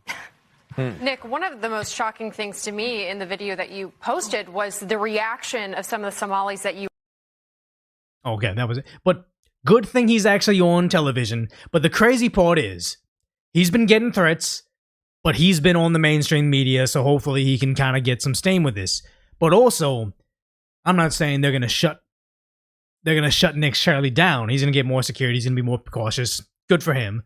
But they can't stop all of us, because right now, someone said, in case you're looking for a side gig, whistleblowers on federal fraud receive 15 to 30% of the recovered amount. Now, obviously, if there's $2 million of fraud, you're not going to get $600,000 cash. It's the recovered amount of fraud. So if they can get some of the assets back, you'll get some of that money. But if it's every American out there, every American hocked up on Tylenol, trying to figure out how they can get a piece of this 15 to 30% on, I think it's the IRS's whistleblower hotline, people are going to start to make money. Like Beaver D over here on Twitter says, hey, he was just vibe coding and made this website called SomaliScan.com, where you can find all the fraud out there. So let's say you live in Minnesota, and there's all these PPP loans. It tells you exactly where they are because this is public record of who they are. You can go out there, research, and find them. If you're nearby,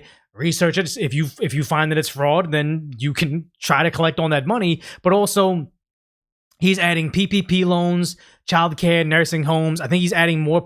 Nursing homes is getting added, but everything is being indexed on this just a Somali Scan website. Somebody else has daycaredata.com. Browse and search 79,000 providers of searching FEC records to find political contributions. Like, this is now being crowdsourced. The fraud, it's not just Nick Shirley. He's just opening the floodgates. He's letting everybody know the new gold rush is not Bitcoin. It's not that stupid Bored Ape monkey picture. It's not faceless YouTube channels. It is now trying to blow the whistle on federal fraud and getting your reward. It's crazy. It is crazy. Because, yeah, not only have you see on this map, it's happening all across the country, and this is just one guy indexing it, so it's probably far worse. Over in Utah, apparently there's a whole bunch of fraud over there. Again, we don't know any of these places. Maybe these are all legit, maybe they're not. But again, someone should look into it because we got kids to protect. But also, over here in Washington State, you have all these healthcare facilities.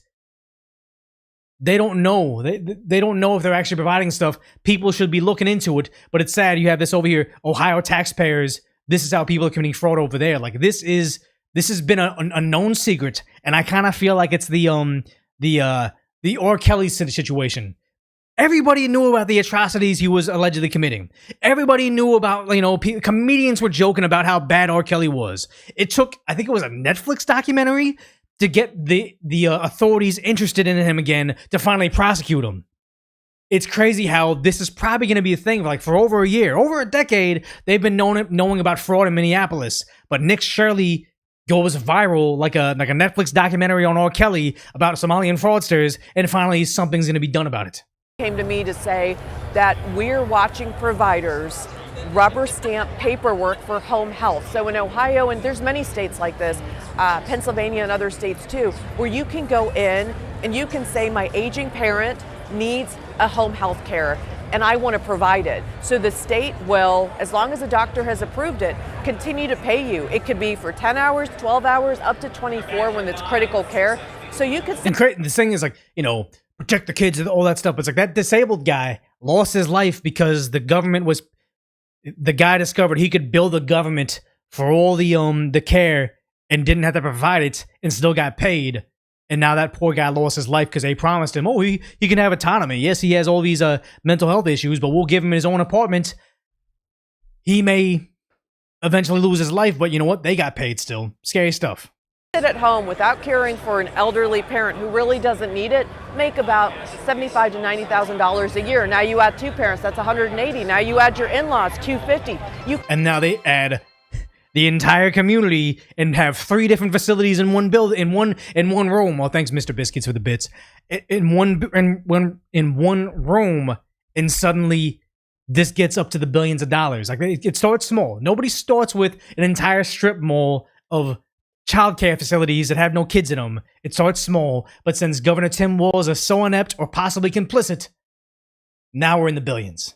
Continue to add this, And you wonder, what are the services being provided? So a lot of providers came and said, fraud is occurring because we said we weren't going to rubber stamp this paperwork, so they went to other providers. Their home healthcare network saying, we'll make it worth your while. Well, sounds like a kickback to me. Yep. So we really need to investigate. And that's what makes me think that Tim Walz is complicit, because how many times, like during the debates, he said, we got to make it easier for them to make healthcare businesses. We need to help out, provide childcare for people. Like he kept on, they knew about the fraud for over a decade, and he kept on trying to increase the spending over there because he's like, the childcare governor, like he's there for the little guy. There was fraud. They knew about fraud, and yet he kept on upping the amounts. The Medicaid system and how much it's increased since the Somalian population came, and who really needs critical care, because that's meant for our disabled, our elderly, and people who really need it, not to just live off our system. And that's what's happening in Ohio. I think it's ridiculous. I think it's despicable, but authorities are now looking at it from the Attorney General's office to the U.S. Attorney's office. I flagged them all because this is Ohio tax dollars, and we have to take it seriously. I'm tired of people telling me, well, this is the way it's always been. It's subjective, and we can't really check. No, you can. Audit America, audit Ohio now, and I'm pushing for that in every single state. And here's the thing, it's not racist to say, audit all these places. We're missing money. Something's happening. Something is wrong here. Because the thing is, the left wants to sit there and say, health care for all. We need to provide more social services, tax the millionaires and everything. But we have the largest instance of that system not working. If they really cared about the health care for the poor, they would be going after these fraudsters just as much as the MAGA right wing is, because that's their system being taken advantage of. Unless they're complicit, unless this was probably the plan all along. They didn't want all these healthcare systems to provide services to the needy. They wanted these healthcare systems so they can steal money from the American taxpayer. If they're not up in arms trying to end this fraud, they're part of it. Almost guaranteed. And the sad part is they keep on hiding behind racism. Oh, you guys are bigots. Oh, they're only going after the Somali community. Just lets you know that they can only see us as a monolith. They don't see us as individuals. They just see, okay, if one Somalian's committing fraud, it must be all of them because we can't tell them apart. It's disgusting. They put Doge in every state. Doge has got dismantled even in the federal government, so it's bad. Audit every single one of them. There should be, if we have billions of dollars to give them, I think we should have billions of dollars to investigate to make sure they're going where they should be. It's happening worldwide, and that's the disgusting part about it. When in human history has there been a superpower like America, the biggest superpower right now, has a superpower been took for billions of their taxpayer dollars by a small, tiny third world country? If it's never happened before, this is the most pathetic thing ever.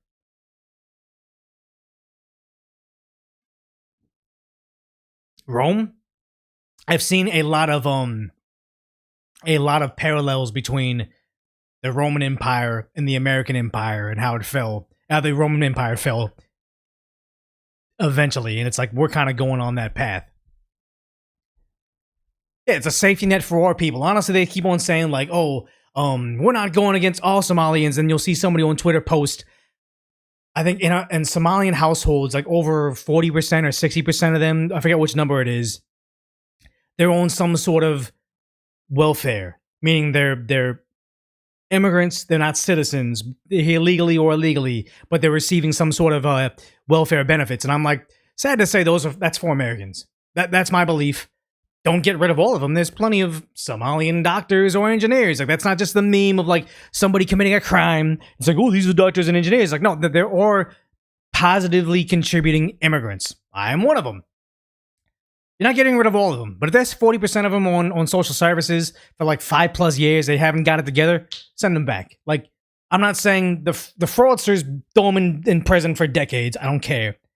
I'm saying if you've been here for a period of time and still have not been able to manage to become a net positive for the country, trial period over, time to go home.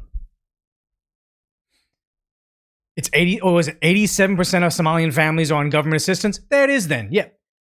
87% of them, send them away. Someone saying there's no doctor, engineers, there is.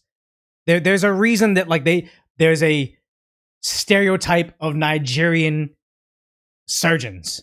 I actually know a family of them. It's insane.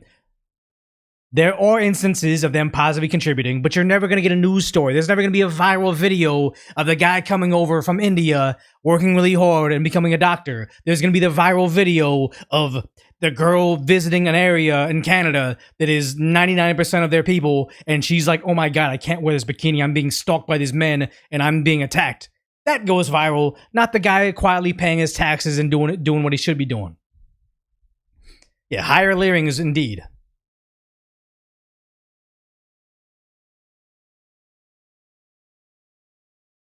All Nigerians are princes, and that's a funny thing. Is like, yes, Nigeria is known for fraud. I remember not way back in the day. This is when I just had a regular job. I was a manager. I hired a Nigerian guy and I hired an Ethiopian guy, like at different periods of time, and like I had different locations. And when they met, like it was just like, hey, you guys are both like from Africa. You've only been here for a couple months each. I would think like if I don't know if there was like another Asian guy that was Chinese, maybe I'd get along with him more than the sea of Hispanic people that were at this job. But no, they hated each other like from the get-go. Ethiopian guy, Nigerian guy, like Ethiopian guy said the other guy was a fraudster. Other guy said, oh, he's this or whatever. It was very interesting for me on the outside looking in because you see Africa as like a monolith. There's like my own racism right there, but it's like you don't know that there's very big tensions between different countries over there. Just like Koreans and Japanese and the generation above us. They got issues, man. The thing is, they probably hated each other just like other like Asians, and that's a sad thing. Is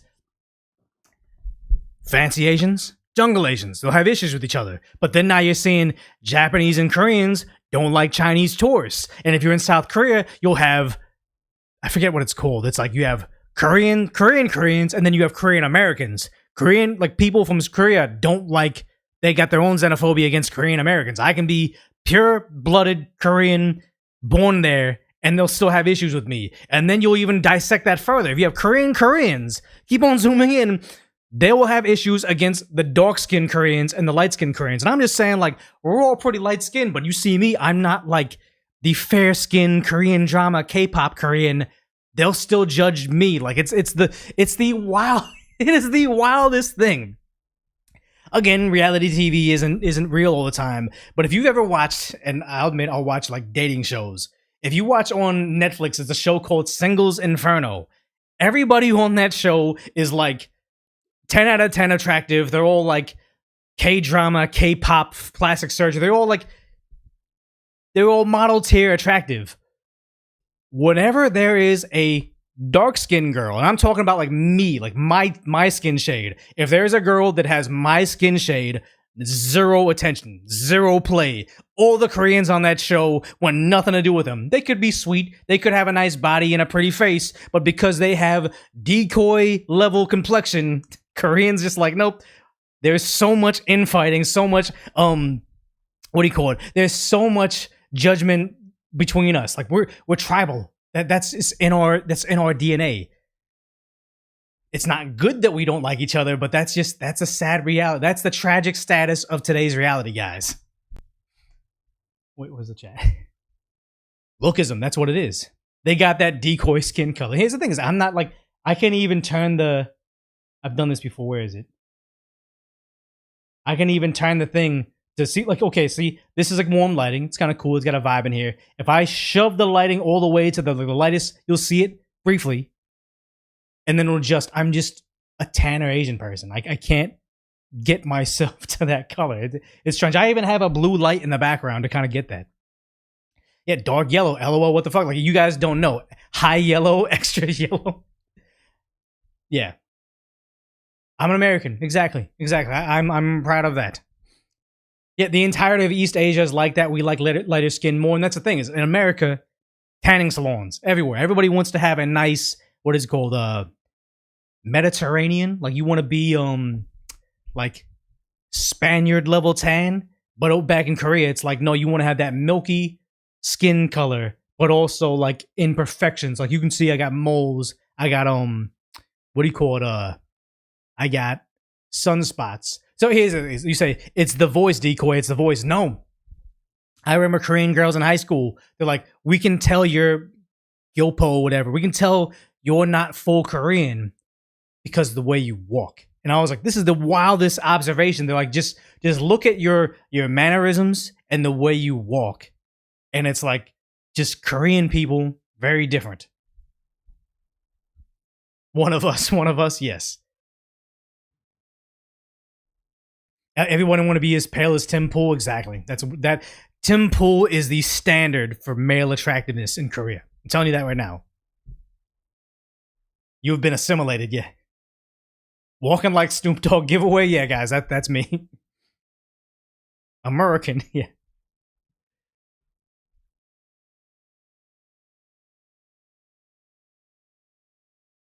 I think the walk with like a lot of Asians is like the heel drag. They just don't lift their feet as much, but also like, I don't know, if you've ever met me in real life, a lot of people have. I have just like wonky measurements. Like I remember there was a big case I worked on, and I had to like chase a guy down, and like we like handcuffed him, whatever. And I was like editing the video for PD for like the court case, and I was watching myself run, probably for the first time from like a bird's eye view from like a CCTV camera, and I was just looking at myself run. I'm like, I am like the most awkward like baby giraffe going after somebody ever. And it's like, I'm not even like this I always say I'm 6'5", very clearly not 6'5", but I say I'm not a tall man, and I'm like, why do I look like that? I can't see it. Okay, yeah, so Patrick Bet David said he had a graph up today where new Somali immigrants on 80% welfare draw. Somali that have been here 10 plus are at 78%. Yeah, they don't improve. That's not a net positive. What is it?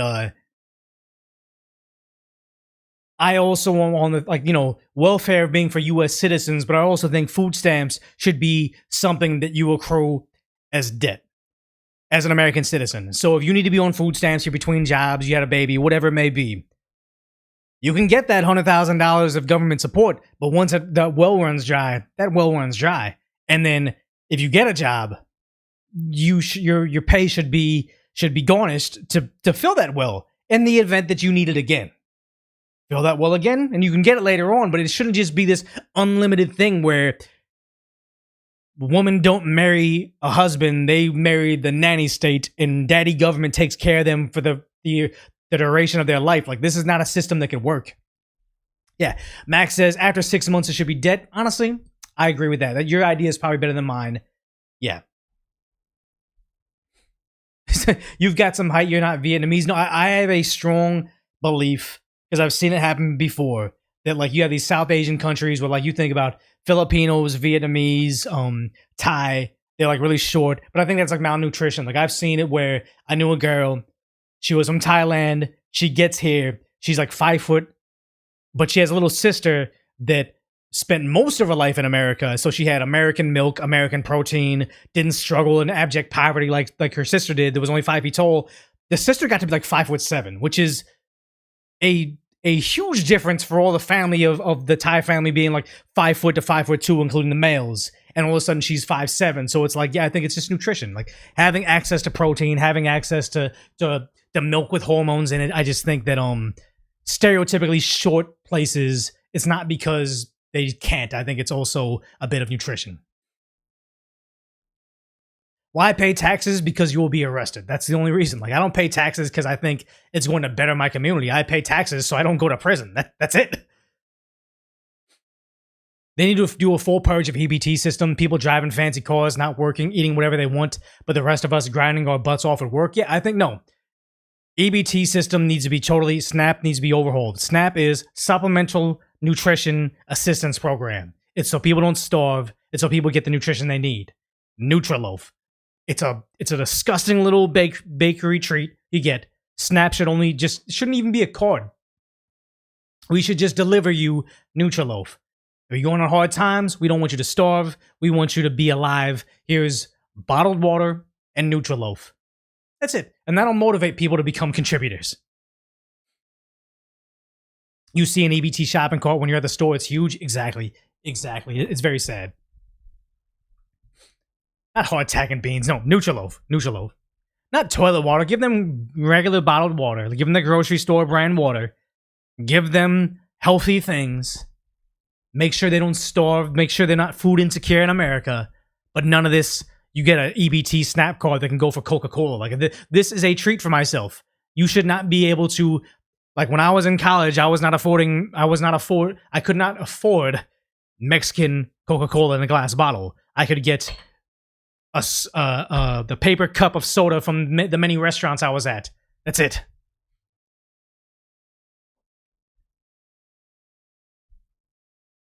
Rice, water, beans, ramen. That's why I say a Nutriloaf, because that'll have everything you need. Everything you need and a little more. What about people raising a disabled child on a single income? Yes, there should be certain services we provide to people that are American, but not so much that they can be defrauded. We want to give money to people so they can take care of their autistic kid. So Minneapolis has a 9,000% increase in autism cases, and all of a sudden we're shoveling them millions upon billions of dollars. We should be able to help out people, but not to a place where there's zero oversight. Very, very sad, but that's where we are right now. Yeah, massive fraud in the SNAP program, I'll tell you right now. Living in LA, there was a Food for Less around the corner at any hour of the day. You could walk to the parking lot, and there's multiple people trying to trade you their EBT money for cash. I will give you 50 cents on the dollar. I'll go there and buy you whatever. Just give me a 20, and we'll exchange it out. And the worst part about it is if they couldn't find anybody to give them cash, they just go in there and buy crates of water bottles, like the plastic water bottles, go out in the back, pour out all the bottles of water out, then going to the recycling center out back and getting pennies on the dollar. We have issues with our SNAP program.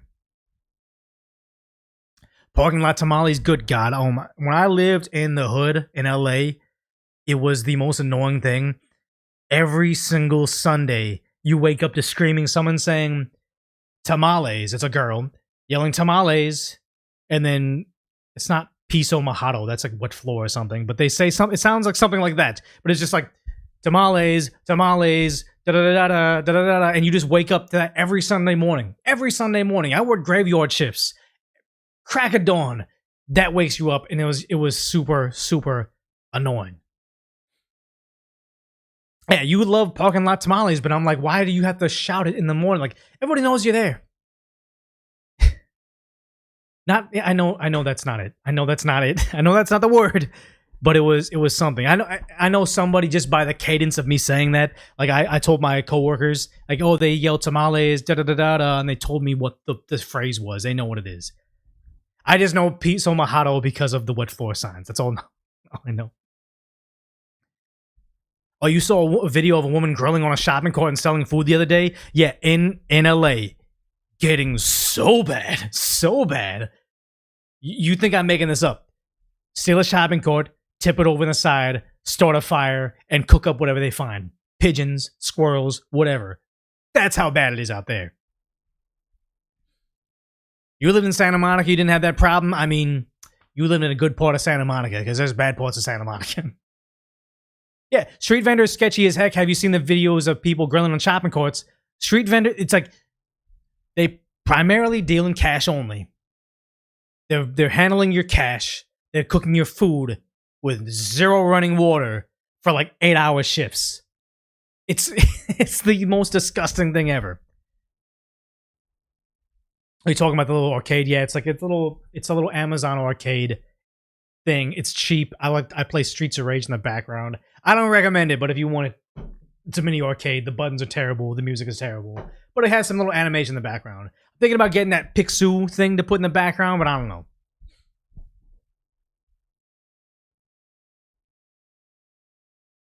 Yeah, the sad part is the plastic bottles, like the recycling, a majority of that we sold to China or recycling to China, and we were finding out that China was just taking those on ships and sinking it, just throwing it in the ocean. So the whole recycling scam is a scam.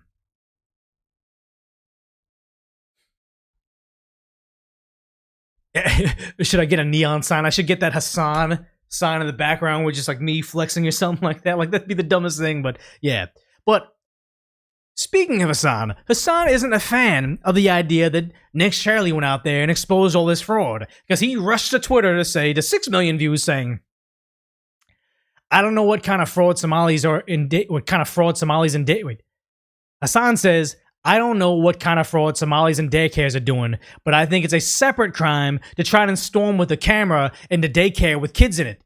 And the most ridiculous part about this is he didn't storm into a daycare with kids in it. He stormed into a empty building that says they provide daycare with absolutely 0 kids. Because I can say wholeheartedly, if there were children in there, Nick wasn't shoving a camera in their face. He was just asking the adults, how do I enlist my kid into this? How, is there paperwork? I have a son named Joey. Let him in there. But here we have a son oversimplifying the situation to try to have a dunk on him, saying, alluding that Nick was just trying to record the daycares, and the daycare owners are trying to protect the kids. Like, this is the most ridiculous take on this ever. But obviously, it's a sign, so you can't expect much out of him. I like how Nick replied to it, saying, people like this communist literally shock their dogs and complain about America 24/7. And when someone actually leaves their room to do something, wait for it, they then defend the criminals. And that's what it is. That's his whole shtick, is there's a minority doing something and the white man's doing something. I'm always going to take the side of the minority. He even openly said it. It's like, oh, if you don't know what your side you're on with political discourse, just figure out what side America's on and just take the opposite side. And I would bring up the clip right now, but that's exactly what he said before. The crazy part is, everybody was reposting this, but, so Actual Justice Warrior said in reply to the daycare, and Nick was storming with the camera, is this quote, it's amazing how much leftist discourse is just them pretending to not understand things, thus making discourse impossible. And that's exactly what it is. It's him trying to play stupid and trying to reframe what happened. Nick went to places saying, hey, I want healthcare. How can you provide me healthcare? And nobody knew what he was talking about. He then saw a local saying, hey, what are you doing? He's like, hey, they say there's 91 kids in this facility. Have you ever seen kids inside? He said no. He said, how do I enroll my son Joey? Nobody had any clue as to how you can enroll a new kid in this school. They called the police on him. They escorted him out. The Somalians started recording him on the cell phone. He then was being followed around in the community. And then finally he was asking the people that say they work there, where are the kids? That's the real story. But he tried to oversimplify it and say, into this bumper sticker logic, he was trying to storm daycares with kids in it. There were no kids. That's what the problem was. But again, he's trying to pretend to not understand things, making discourse impossible. But Hassan's reply to Nick's reply was saying, I traveled around the world and went to numerous protests, but since I wasn't trying to storm childcare facilities with a camera crew screaming, show me the children now, it doesn't count. There's a proper way to conduct a thorough investigation, and you botched it for clickbait. As if Hassan asking a guy, a terrorist, do you watch One Piece is an investigation, is beyond me. But the idea that he's just upset that somebody new to the game is coming through there. That's why Hassan criticized that Clav guy for not being attractive, because that's all he's got going for him. But the idea that, oh, this guy's better looking. No, he's not. He's not better looking than me. And also, hey, here's a guy that's doing journalism. No, I'm a journalist. I went to college for journalism. Like, he's constantly upset at the idea that people are doing better than him and he's falling backwards. And the sad part is, he's like, oh, you botched it. No, this is the most important example of citizen journalism for the year. And he somehow can't figure out how to make it about, well, one, he can't figure out how to defend them with logic, so he's just trying to make it into something, trying to reframe it as something ridiculous, but also just trying to attack him, saying, oh, you were screaming, where are the kids? Where are the kids? That's not what happened. But the funny part is how Nick says, oh yeah, literally shocks their dogs. Again, allegedly. We have a lot of evidence as such, but we can't say it is for certain. But the one thing I'll say is he hasn't sued anybody that actually claims that he's done it, so I'm willing to bet he doesn't want to go to discovery. But the idea is he's so desperate out here now to pretend like, oh, the dog's shocking, it hasn't ruined my career, like I'm still doing fine. Then they probably would never do that. And you can say, Hassan, you have clout, right? I am still one of the largest content creators on this platform. Debatable. But I do think that if that was the case, and I think it's part of the thing where if the best thing you have to your name is your sub count or your how many live viewers you have, like right now I got a measly 100 here and 1,000 over there. We're not doing good anymore, but we're growing, you know? But the idea is I'm never going to say, look, the reason I'm valid is because I have all these subscribers. I got 1 million subscribers. That's why my opinion's better than your opinion. Like, no. If the best thing you have is numbers and they're dwindling numbers at that, I'm willing to bet you don't have actual like logic to stand on. You don't have moral standing. You don't actually have anything valid to say other than this number says I'm better than you, which is again debatable. We're going to get more into that, but yeah, here we go. If that was the fucking case, like it's much easier to just say like fuck Hasan, as many people have done so in this sphere, in this industry, right? Did bro forget about Kayagate, Lamau? Yeah, bro did forget about it. You want to know why bro forgot about it? He hasn't forgot about it. He's been talking about it nonstop and trying to fight it nonstop. Remember, he was getting all mad about the Kayagate, the dog shocking allegations, but then during the award show that I don't know why he was dressed up as a Chinese dictator at, whatever. But when he went there, he said, was it that or was it on a podcast? I forgot what the thing was, but he said, everybody's making fun of, at the award show, he said, everybody's making fun of me at the award show for shocking my dog, but now at least they're not calling me a terrorist. It's insane, the bait and switch of, I didn't shock my dog. I didn't shock my dog. I didn't shock my dog. Okay, I did, but let's just joke about it now. Like, why? How did he try to transition into it just being a hee funny joke? The dog was possibly being abused in the background. It's destroying his career, and even he knows it. Because one, it was ridiculous to begin with, and two, I've collaborated with a fuck ton of people since then. That's the whole point that I'm making.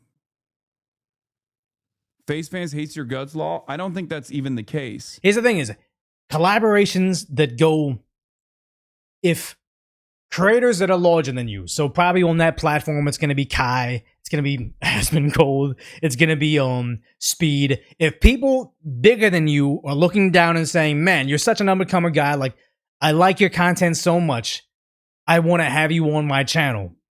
That would be a collaboration you can brag about. But if the best quality about you is how many live viewers, how many subscribers you have, how many followers you have, and nobody seems to care about it anymore, it leads me to believe those are hollow. Those numbers aren't real. But there are plenty who don't. There are plenty who just only look at TikTok and don't really have any fucking any opinions that they have on politics, and they think I'm like, you know, some fucking random dickhead who's always covering drama or whatever. But it doesn't matter. Ultimately, regardless of what the fan bases say, if that was the case, then they used to. I think the FaZe Clan is that that Asian guy, the Jason guy. He would go to him, be on a show because he's trying to build his audience. Now he doesn't need Hasan anymore, but they would go to him for their woke political takes. I don't know what to think about this, so tell me why free Palestine is a good thing. Like, they just go to him as a de facto moral high ground in politics. And if you're uninformed, that's a good way to go about it. Say, hey, look, this guy's got a lot of followers. He has the popular opinion. I'm going to align myself with him. But ever since he became known as the dog shocker, whether or not he did it or not, he's just known as the dog shocker.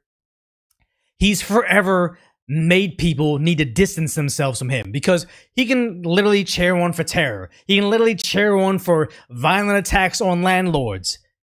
As long as it seems like the popular opinion and he has all the followers in the political sphere, people are going to, like, uninformed people are going to align themselves with him. But everybody unanimously is against electrocuting dogs.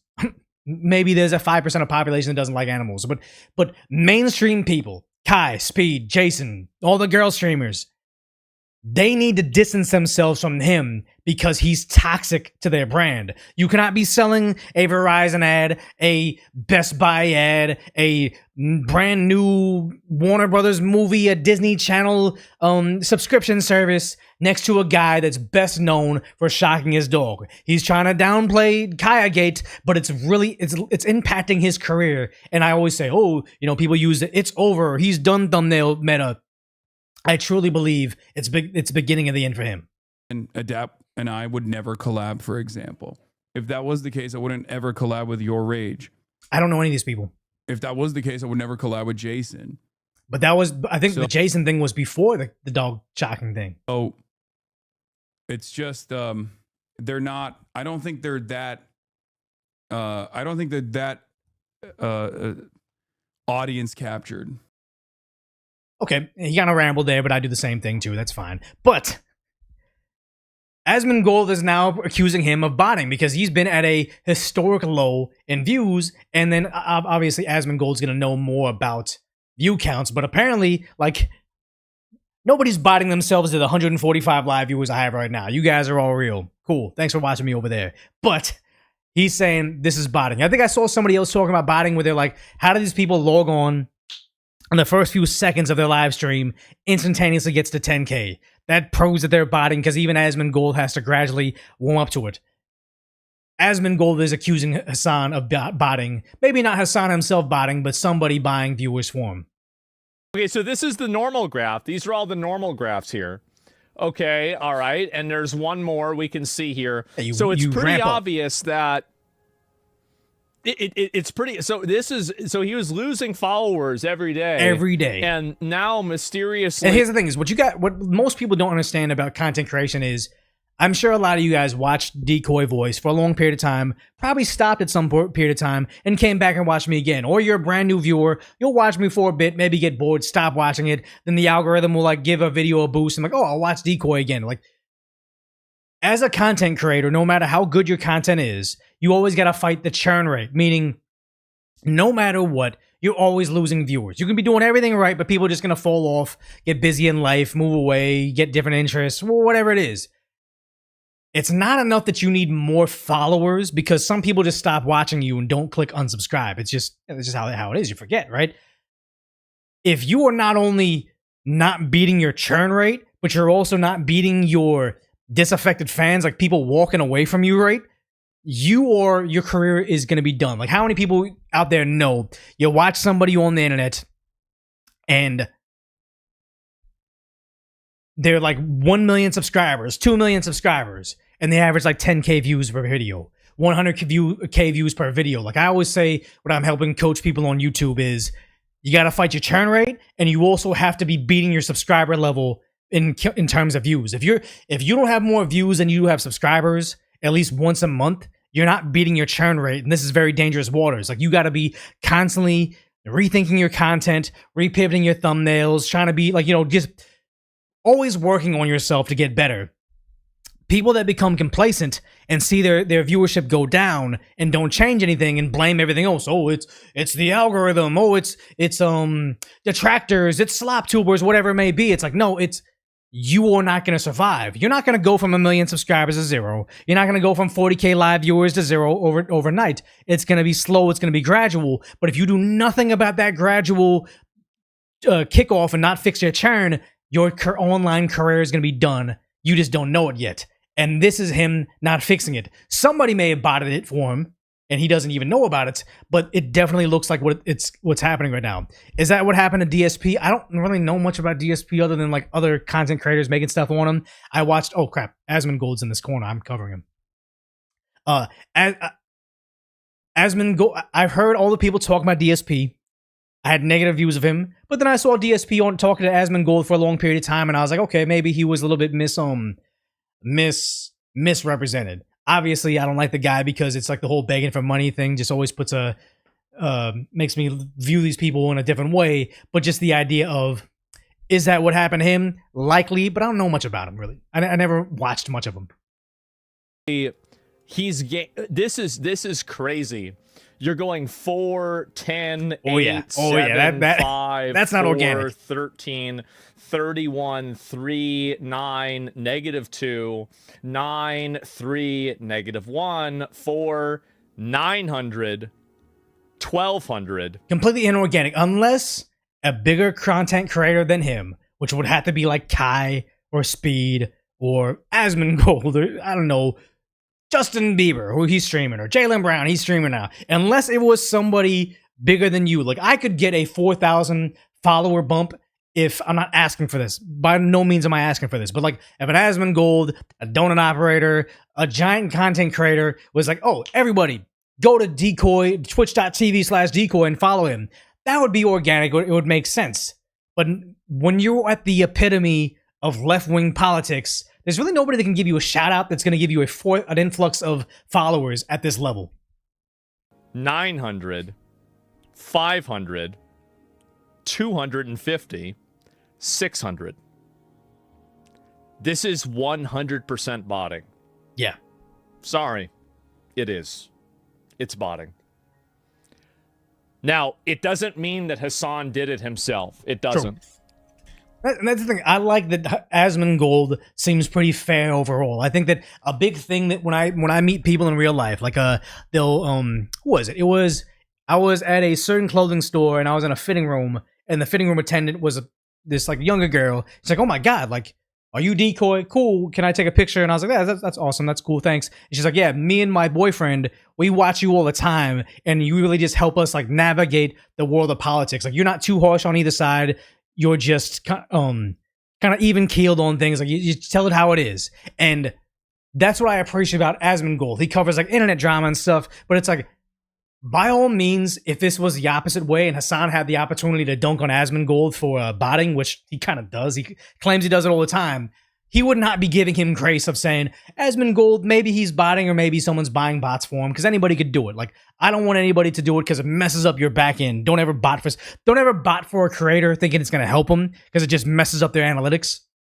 But Asmongold's giving Hasan grace, and not in a way that Hasan would never give Asmongold grace. That's why I kind of feel like people like him, because he's fair. But at the same time... Oh, yeah, that was it. But yeah, he's saying he's botting, but also Dan Saltman finds out, saying Hasan is now at his lowest sub count in 5 years. So this, and YouTube subscribers are free and channel members are paid. Twitch follows are free, subscribers are paid. Meaning to say that he's been getting his paid members are the lowest in 5 years. This follows a third consecutive month of losses. I guess when your entire grift is hating America, America starts to hate you back. But also, I've seen him crash out and yell at fans that have been like, I'm a paying Twitch Prime or whatever, Twitch sub for like 12 months. And he's like, subscribers like you are what makes me mad. Like, he's always talking trash to his own people and all yelling at them, oh, I hate the left. And it's like, yeah, not even hating America, but hating liberals. Like, he cultivated this very extreme audience and lashes out on them because he can't be, you know, what I think he wants to be deep down inside, which is essentially a bro-tuber. Hasan also can't run ads anymore either. Too bad, so sad. And you look at this chart over here, and it's sad. Tier 1, $49.99. So apparently, I'm covering this thing up again. If you're looking at December, 10,000 subs, right? Which is great. And you get $5 per sub, but I believe the revenue split, even for the top guys, are 70-30. So... so it's like more like 7,000 tier 1 subs. 7,000 times 5 is $35,000. So $35,000 is an outrageous amount of money. Like, that's a $35K is a lot. He's making the average American salary every 2 months. Phenomenal. But if you live in a multi-million-dollar mansion in Los Angeles, probably still paying his mortgage, has property taxes outrageously high, and also I believe people say he has like a $200,000 sports car. It's kind of hard to live that lavish NBA millionaire life on $35K, because it's living beyond his means, because back in, 6 months ago, he had 26,000 of those members. So that's two and a half times more. So what's 35 times 2.5? Oh God, there's a lot of math today. Yeah, 30K a month is absurd. Yeah, pretty lavish for a socialist. But 35 times 2 is 70, plus half of that. So nearly 100K a month off of just the paid members, and he's also got other stuff. And he's probably got like I don't know, does he do ads? I forget. But yeah, making it probably around $100,000 a month, down to 30 grand a month. After California taxes, it's probably like half of that, because he's in a higher tier than most of us. But when I say Hasan, his career is over, and you know, he's saying he's still relevant, people are still collaborating with me. It's like, no, I think your career is done. I think your career is done because not only the money is showing us that people don't care to pay for your NPC programming. People don't like animal abusers, even if you're not one. If you are one or not, we know his audience is they follow their emotions more than facts. So if they believe you're an animal abuser, you are an animal abuser. That's just how they operate. But him losing all this money has got to be a big strike to his ego. But the bigger part right now is just you have what is this? Extra Emily and some random girl talking on stream, talking trash about Hasan. Now here's the thing: is the Twitch community is supposed to be this tight knit thing where, you know, everybody's nice, like, you know, old school Hollywood where they're all friends behind the scenes. And now you're having the top female streamer, I believe, talking trash about the previously top political streamer. But maybe not on the first date. Yeah. Maybe boring. Yeah, it was with Hasan, bro. It was with Hasan. It was a bad date, guys. So she's talking. To my understanding, she's talking about going on a date with Hasan. Other people aren't capturing that, but it sounds. Oh yeah, for Tiff, what's the worst date you ever been on? So she dated Hasan. Things like that, but maybe not on the first date. Yeah. Maybe boring. Yeah, it was with Hasan, bro. It was with Hasan. It was a bad date, guys. I have met Hasan multiple times. He comes into our store. So first she's clamoring because she doesn't want beef. She's like, "Wow, you went on a date with Hasan. Cool. Worlds overlapping. I don't know who this person is. I only vaguely know about Emily." Wow. And he's not very nice to me. Yep. Can I say that? It's okay. She's worried about it. Was I not supposed to say that? It's okay. So, Classic Hasan. If you went against Hasan, that would be career suicide, especially if she was up and coming. But since she's established and she's someone that has a large audience, the fact that she would let this happen lets you know that it's over. She finds no utility in kissing Hasan's feet. It's okay to cut ties with him because you want to cut ties with an animal, alleged animal abuser. The same way that I said when I covered Johnny Somali, no big deal, no big deal. I'm doing it. I was like a smaller YouTuber at the time. But when that girl, Rotten Mango usually covers like murders and stuff, but she has the #1 podcast, I believe in the female demo, but then like, you know, #5 podcast overall. Single operation Asian girl that used to do mukbang. Once she started talking about Johnny Somali, that's when Johnny's drama went global. The idea that now it's getting beyond his little niche space on Twitch, talking about politics. Now this is going Twitch mainstream of him being a bad guy. Maybe is he like busy? Like is he busy? I don't know. Maybe he's like it's looking. The truth. Maybe he's looking somewhere. But do you know who was really, really nice to me? Like, you gonna talk about so Jacob nice Elordi? Whatever. Priscilla, he was Elvis. Yes, the actor. Jacob Elordi. Y'all, Jacob Elordi is okay, fuck Duke Dennis, like Riz. Okay, yeah, he's a nice guy, whatever. But talking trash on the most popular female streamer, but then also you see this random thing, and again, like Neon or whatever. But this might seem insignificant, but honestly, I think this is the end. This signifies the end of his whole grift. Have you guys ever dated the same guy? No, maybe. Hasan. Oh, hold on.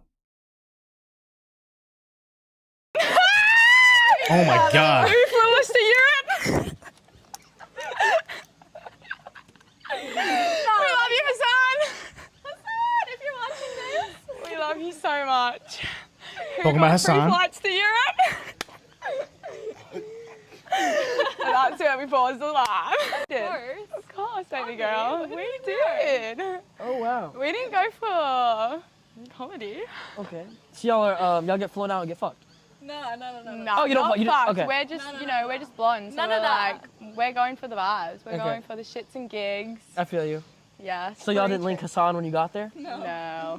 He just bought the ticket. Nah, we just did the dinners. To be seen with us out in public, you know? Yeah. Hasan took us on a flight to Europe just to be seen with us in public. Isn't that good for us though? It's pretty good. So he flew you guys out. And all you have to do is stand next to him. Yes. What a Take fucking... photos, go out for dinner. Yes. We were literally living our life in Europe. life. Like Mykonos, you name it. Maybe they just did that. Maybe there was something else transactional in it. I'm not going to accuse them any of it. But the simple fact you'll have these girls go on a large stream, Neon is a pretty big channel, to just trash talk them, even though they have a direct connection with them, lets you know that they don't care about severing ties with them. They're never going to hang out again after this because they made him look so bad. And his vanity is the most important aspect of his business. The fact that everybody out there, from Extra Emily having a girl trash their first day with Hassan saying he's a bad guy, to some random e-girls, I don't even know who they are. Some random girls saying, he flew us out to Europe and, you know, we just lived our best life. He just paid for our flights and laughed about it. Oh, we didn't hook up with him, whatever. Lets you know that no one is afraid of his audience anymore. They're no longer trying to use him for clout. He's not a stepping stone to the next thing. He's a literal joke to them. A literal joke to girls, little joke to the e-girl streamers, a joke to the rest of the political sphere. Like, the internet has cut ties with him in viewership and also paid membership and friendship. He's trying to play like Kaya Gate didn't end his career, but I think all signs point to the contrary. I think it's over for him. Oh, they're only models? Okay, I mean, whatever. Yeah, Lolcal. The Lolcal apparently is someone that is just an internet personality so everybody can laugh at. And the sad to say is, the last person to notice you've become a Lolcal is a Lolcal themselves. And that's what's happening right there. Lol whale, yes.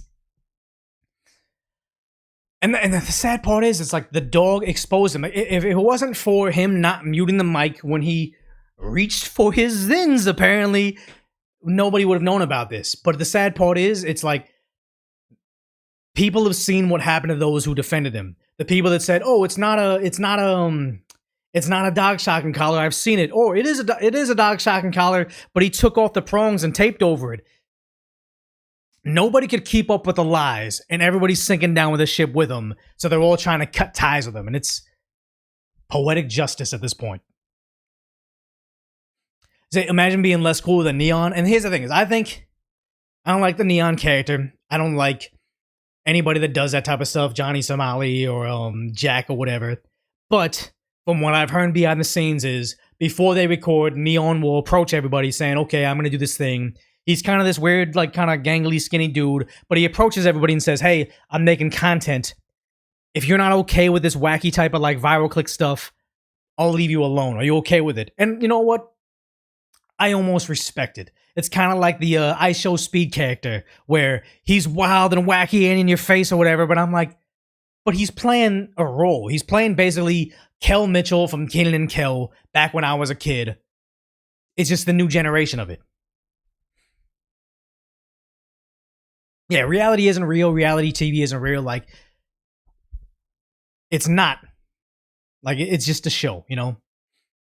Yeah, Speed was respectful as heck on his stream. I think Speed, his beginnings were weird. Like, I think that there was a point in time that the only time I knew about Speed was he'd get into a situation and start twerking on another man and making other people feel uncomfortable. He'd be, like, lighting fireworks in his mother's house. Like, not my cup of tea. But from what I've seen him evolve into, he seems like a really cool guy, and he's very entertaining to his specific audience. Me being a millennial, I'm probably not his target demographic, but that's okay, though. He does a good job, so congratulations to him, you know? Does he like orange soda? Yeah, you guys watch Kenan and Kel or all that. Yeah, his growth is amazing. Like, anybody that can take video game streaming into world tours is amazing. Yeah, welcome to Good Burger. Yeah. Sad, I don't know. It's like, I know Kenan got onto SNL and Kel tried out and he didn't get it. But seeing what SNL is right now, I mean, would you even want that career? I don't know. All that 10 out of 10. I mean, classic. Everybody thinks that what they were raised on is better. Me hating on the new wave of rap music is just me being an old man, shaking my fist at stuff. Oh, Keller's a pastor? That's pretty cool. That's pretty cool. Yeah, SNL's terrible. SNL used to be funny. What is it? Tim Meadows his stuff was great. Will Ferrell, his stuff was great. Like that was a golden era of SNL, and then it just kind of fell apart after that. Like once you had Andy Samberg, and I like him, the tall guy. He was from Forgetting Sarah Marshall. Chad, who is he? The ladies' man. Yeah. Tim Meadows. Who is he? He's Barry on HBO's Barry. Jason Segel, not Jason Segel, the other guy, the guy that's Barry. But he was on SNL. It was basically that time. Bill Hader, thank you, Bill Hader. Yeah, Bill Hader. He wasn't good on SNL, but he's great in everything else he does. But that was pretty much the end of it. Yeah, Tim Meadows was great. Will Ferrell, that was the golden era. It's not the same. Bill Hader, yep. In Living Color was okay. I think that was a little bit before my time. Mad TV, a little bit before my time too. I wasn't really into that either. Barry, I'll tell you right now. If you guys haven't watched Barry, it's about an assassin that ends up in Hollywood for a hit and then decides he wants to become an actor. Pretty funny premise, but I would say the final season of Barry, some of the best television ever. And maybe that's just like my bias, but Barry was good. It was funny, but if you watch the whole thing, get to the final season, best thing ever. I won't spoil anything, but yeah, Barry, watch that.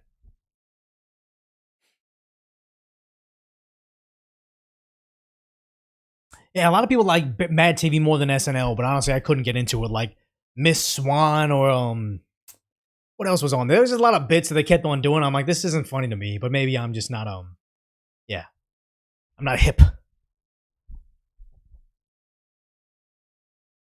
First seasons of Burn Notice were great. Yeah, then Burn Notice became kind of like an advertisement. It was kind of weird. I wasn't too into it later on.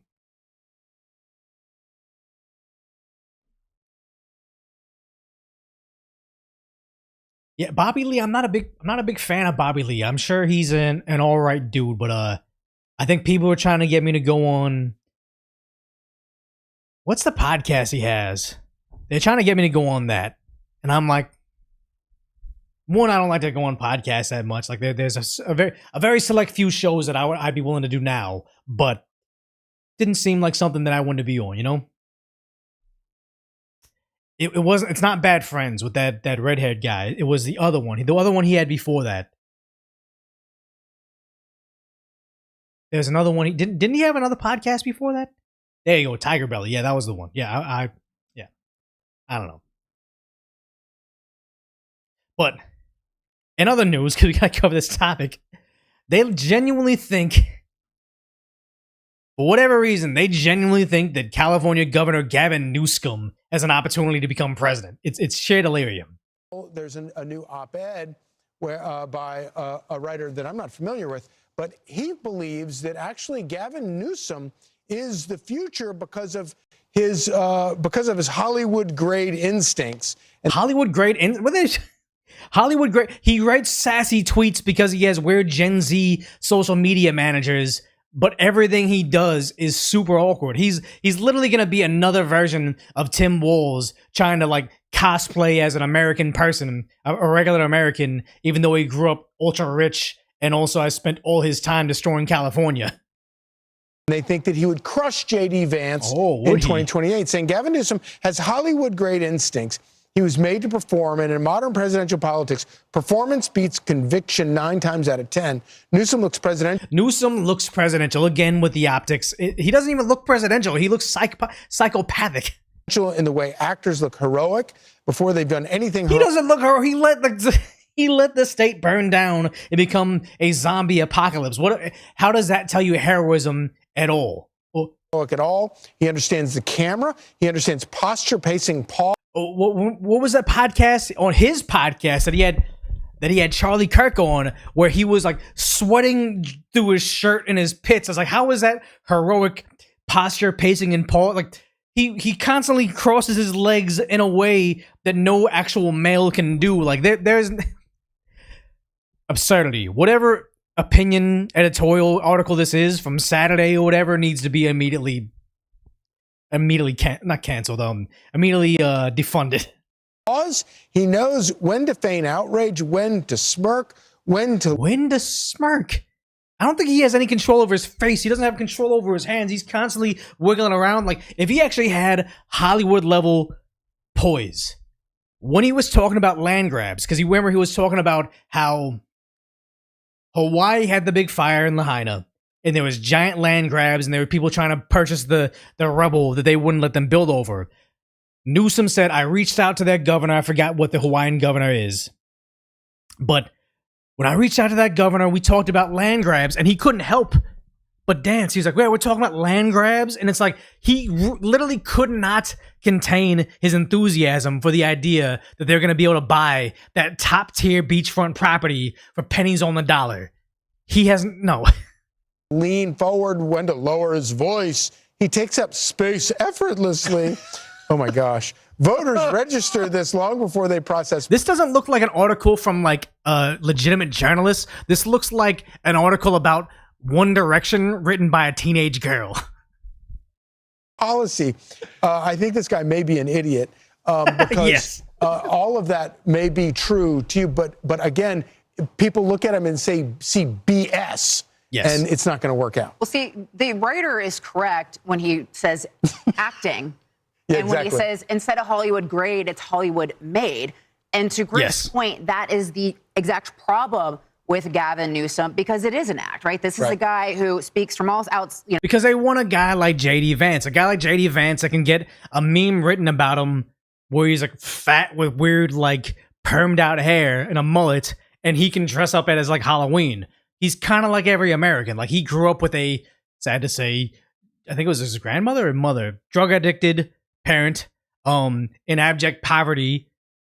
That's what a lot of Americans what resonates with a lot of Americans. Gavin Newsom saying, "Oh yeah, when I had hoop dreams," and it's like, no, you went to this college, you didn't make it to the field at all. Or his picture of him with his Burberry or whatever designer scarf he is, and he's all looking all good and everything. It's like, no, that's not the average American experience. Nobody identifies with what you went through as a kid. All different sides of his mouth. Fancy boy, he changes his beliefs on a whim based off of where he thinks the political headwinds are blowing. And then what I also found interesting is that debate that Sean Hannity moderated between Governor Gavin Newsom and Ron DeSantis. Yeah, the thing that nobody needed. Remember, this was COVID times. This was when neither one of them were going to run for president. California was suffering, and he had time to go over there and do a debate with Ron DeSantis, who thought he was a front runner too. Because I'm telling you right now, I like Ron DeSantis' politics. Ron DeSantis is the ultimate operations manager in what the country would need. I would like a Ron DeSantis as a VP to get stuff done in the background. Kind of like how you have Steve Jobs, Tim Cook for Apple. Steve Jobs is the face. He's the visionary. He knows what to do. Tim Cook is the operations manager. He can get it done. Ron DeSantis has massive floodings or a bridge goes down. Almost instantaneously, he has it built out. They need a place to put all these immigrants they're deporting. Bring back an old prison to make it into Alligator Alcatraz. Like, overnight. He can get stuff done. But when you saw him running for president, sad to say, good Lord, I have not seen a more mismanaged campaign for president ever of a guy that we liked. We wanted to root for Ron DeSantis. We wanted him to be a good leader. But him walking out there with those boots, and then when they say, raise your hand if, I forgot what the question was, but at a debate, raise your hand if you would do this thing for Americans. And I think it was Vivek Ramaswamy just put his hand up and said, yeah, I would do it. And you saw Ron DeSantis, yeah, I would stand up for America. Like, he is a terrible presidential candidate.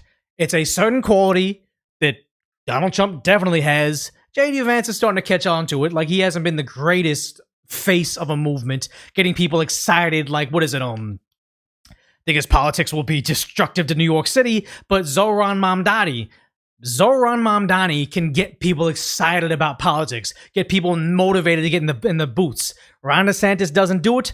Governor Gavin Newsom definitely does it, because you wouldn't trust him to walk your dog while you're out of town. I don't trust him at the helm of the White House. He was actually very unimpressive, Gavin Newsom. Incredible. And his wife even had to come to his defense and bail him out of it because he was getting his clock cleaned. And here's the thing is, a lot of the people aren't going to like him when they dig up his history. all the stuff the big thing that's gonna haunt him during the election season is, one, the fires, but two, him sleeping with his campaign manager's wife, which I believe was his best friend, like him apologizing for it. But then also the montage of him saying, this year we're gonna fix homelessness. This year we're gonna fix homelessness. Next year we're gonna fix homelessness. Like this constant campaigning for something that he has zero control over, and people are getting wealthy beyond their imagination on the back end. That is his legacy. The French Laundry. That is going to haunt him.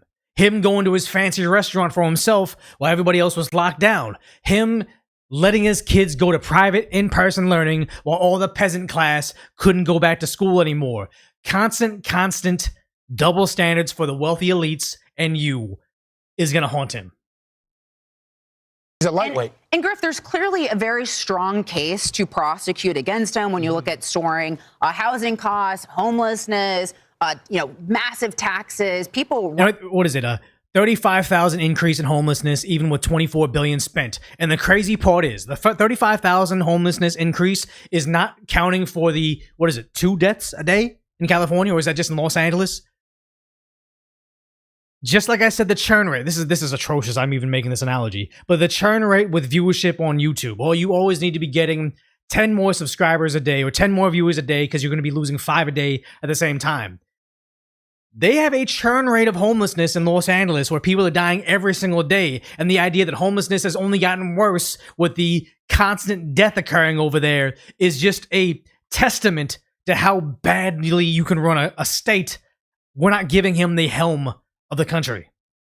Running away from California as well because of his poor governance. But, you've got to have a strong candidate to prosecute that case if he were to be the nominee. But what do you think about this? Well, to your point, you see the headlines there being questioned. Yeah, he is not going to become president because, one, everything they're learning about the Pacific Palisades fire. Because if you're not following Spencer Pratt, the guy from The Hills, the reality show from Laguna Beach, if you're not following him on Instagram, you got to, because he's giving you all the craziest stuff happening behind the scenes. He's on top of it because he lives there. But just the idea that everything he said before is almost prophetic of the mainstream media catching up to it later on, because this is also going to sink his political career. An alarming investigation by the LA Times exposes a litany of deletions and revisions in the LA Fire Department's report on the city's response to the deadly fires earlier this year. People got to go to jail. If they were deleting things that would have incriminated them, or also even the text messages, like as a federal, a government employee, I believe Mayor Karen Bass was in Ghana. I believe she was in Ghana for a wedding, but she was over in Ghana when the winds were picking up. It was very dry. It was fire season, and she was out there partying at a wedding. And then they're deleting, I believe it was her, deleting text messages leading up to the trip where she was likely aware of the fire hazard. They need to go to jail.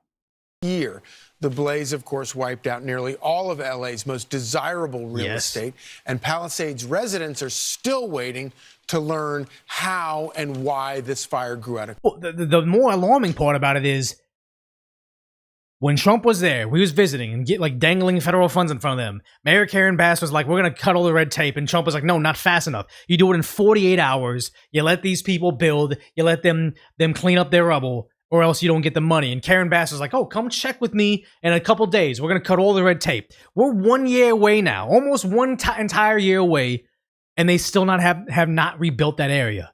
No work permits, just more fines, and they're actually even being fined out there. I think it was Spencer Pratt talking about it, where you can't clean up the rubble, but you're also being charged for having the rubble. They're just trying to do a land grab. Control. Let's bring in California Republican gubernatorial candidate Steve Hilton. Great to see you this morning, Steve. I don't know about Hilton. What do you guys think about this guy? All I know is I like Chad Bianco. He's the Riverside County sheriff. He's running for governor too. I got high hopes for him because he was the one sheriff that stood up and says Newsom wants us to be the stormtroopers to enforce his draconian COVID laws, but we're not going to do it. You guys live your life. You assess your own risk. I liked that a lot. I don't know much about this guy. You say he's a Brit? Okay. This report from the LA Times is not totally unexpected, but even more maddening.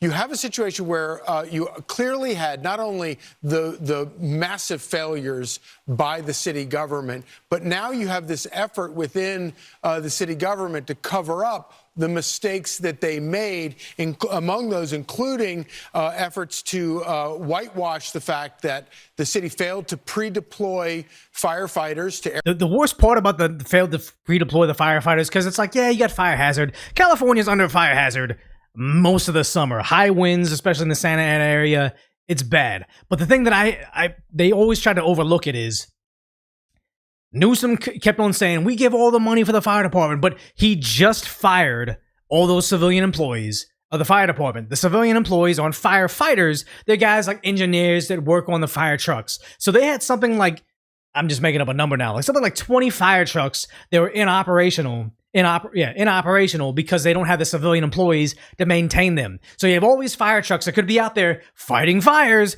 but no, Newsom's trying to save money on fighting fires and emptying out water reservoirs so we can turn around and say, we have more money for the homeless. We have more representation in this random ass aspect of government. Like, his priorities are all messed up. Areas they knew were going to be problematic. On the days of the fires, you had crews waiting around to go out to combat fires without assignments, sometimes for hours on end. And then maybe I think Spencer Pratt even pointed out there's a communication of some fires saying, hey, we fought this, which fire? It wasn't the Palisades fire. It was one of the smaller ones, saying, this isn't out yet. We need to continue to put this out. And then the fire chief redeployed them somewhere else instead. It's like, yeah, that's why that fire reignited and destroyed more houses. It was almost like it was on purpose. Most maddening of all is you had efforts in this report that the fire department put out. You had an effort to conceal the fact that the original Lockman fire, which we now believe reignited because the fire department did not leave crews there to tend to the fire after they had put it out. Damn, they deleted those messages. This mass destruction in the city. Yeah. I don't think he can ever become president, because also, I can't play this video, but nobody wants the rest of the country to look like LA, Sacramento, San Francisco, and the literal zombie apocalypse that has become California. But also, the fact that we're now missing, what is this? A potential $70 billion of fraud. Or missing. Here you go. California Congressman Kevin Kiley, he is sounding the alarm in his home state, saying under Governor Gavin Newsom's leadership, it has. And the wild thing is, everybody's like, "Oh my God, Minneapolis fraud, Minnesota fraud. It's huge." It's like, no, I think the giant red pill moment is if they can ever get around to it, exposing the rampant fraud that happened in California, and then the rampant fraud that's occurring over New York City. I wouldn't be surprised if this got into the hundreds of billions of dollars being sent to overseas countries and also literal terror groups. It's going to get scary. Has become the, quote, fraud capital of America. And we have team coverage. Our national correspondent Alana Austin is on Capitol Hill with more on the investigations into Tim Walz. But we start with correspondent Heather Myers, who has more on what is going on in California. A rainy day out there on the West Coast. Heather, what can you tell us? Well, good afternoon to you, Katrina and Andrew. This latest report it is impressive to get away with stealing that much money. And that's a nonpartisan position.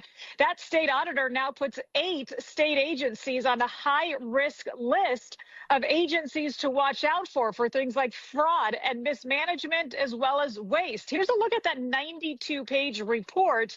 Newly added to the high-risk list is California's. The sad part is this 92-page report, nobody's ever going to read it. Maybe law enforcement agencies are going to act upon it. I don't really have the confidence that they're going to act upon something like this. But what Nick Shirley did for Minneapolis, making it into a video and chopping up clips to share it all over Twitter, 170 million views in 2 days. That's what's going to get people out there. Sad to say, that's how low information, that's how reality TV addicted Americans are. But that's actually going to impact something. We need a Nick Shirley character. I believe Savannah Hernandez wants to go out there and do California next. Hopefully someone follows through on this. food stamp program. If the state doesn't get the improper payments under control, it could cost an extra $2.5 billion. Also on there is the Department of Finance, which was tasked with giving out COVID relief funds. Critics say $32 billion of that was taken by fraudsters. Then there are infrastructure issues like California's deteriorating dams and also the high-speed train that's already cost taxpayers $18 billion without a single section of track complete. Other reports cite $24 billion spent on the homeless issue that critics claim the state lost track of. More recently, there's a report that says California cell phone users paid a surcharge for years to upgrade the state's 911 system. Here's Congressman Kevin Kiley talking about what happened to that plan.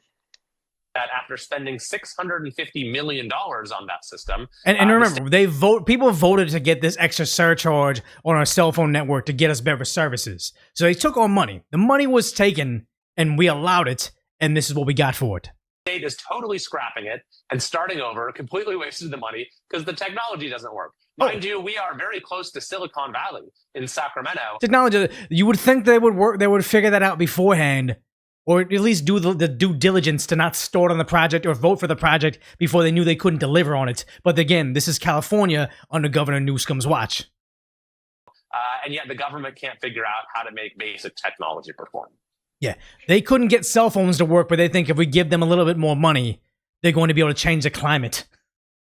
Ridiculous. But the most absurd part about this is they say $70 billion magically missing. They think it's fraud. But Governor Newsom's office says, false.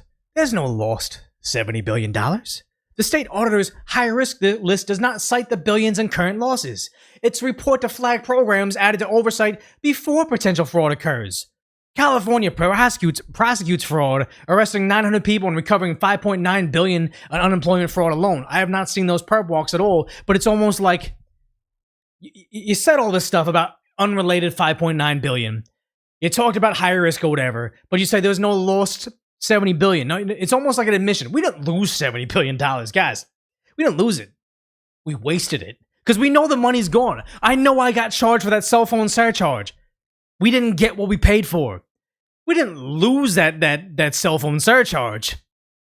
We fucking wasted it. Like, they think this is the own. They think that this is them saying why Governor Newsom deserves to become president. But I think small examples like this, small red pill moments that impact you directly, where Trump ran on no tax on tips, cackling Kamala Harris for some reason trying to say no tax on tips was my idea. Yeah, you see my $100,000 Tiffany necklace or whatever. Like, she tried to run on it, but now apparently, according to the New York Post, Governor Newsom and Governor Kathy Hochul of New York are both stopping the no tax on tips, saying New York would lose $1.7 billion. California says legislation would be required. So Trump, MAGA conservatives that you're supposed to be so scared of, they're offering you a giant boost in your income by not paying taxes, because you're not going to pay taxes out of your money to get them back as social services. You just get to keep your money. What a concept. Governor Newsom, Kathy Hochul, what Governor Newsom we're talking about right now, wants to say, nah, we still want to waste more of your money, so we can't let you have it. But the thing is, it's just like those red pill moments. They can fearmonger about Trump. They can say all these great things about Governor Gavin Newsom and have pretty images of the beach and him walking through the forest and him having a fancy scarf on and him being a little rich boy that's allowed to go eat indoors while you're still locked down inside and your grandmother needs to die alone in a hospital. Governor Gavin Newsom looks like he's Hollywood. No matter what they say about that, you're still going to remember the time we shut down your place of work. You couldn't go work in person. Your restaurant was shut down, but Governor Gavin Newsom gave a permit to some rich movie studio to open up your restaurant to serve food to their film crews while they shoot their fancy movie. This literally happened. All those red pill moments I talk about, Kyrie Irving not being able to play basketball because he didn't get the vaccine, Nicki Minaj getting blasted by the only black journalist they had on CNN because she said her cousin had an adverse reaction to the vaccine. all these things that happened are small. They're insignificant, but to certain populations, Nicki Minaj fans, Kyrie Irving basketball fans, restaurant owners, people that lived in the Pacific Palisades, people that have lost someone to homelessness, people that are servers now, there's going to be these small little moments where Gavin Newsom is going to directly impact your life. And none of the propaganda is going to work anymore. You're no longer going to be able to hear some op-ed piece about why he looks like he's Hollywood, or he knows when to pause, or he has, he's tall, or he has slick back. None of that works anymore because he's a scumbag. He knows he's a scumbag. He just thinks he can cheat his way into the White House because, like everything else he's got in life, he got handed it to him on a silver spoon. This is probably the first time someone's going to tell him no, and we need to do it with an exclamation point.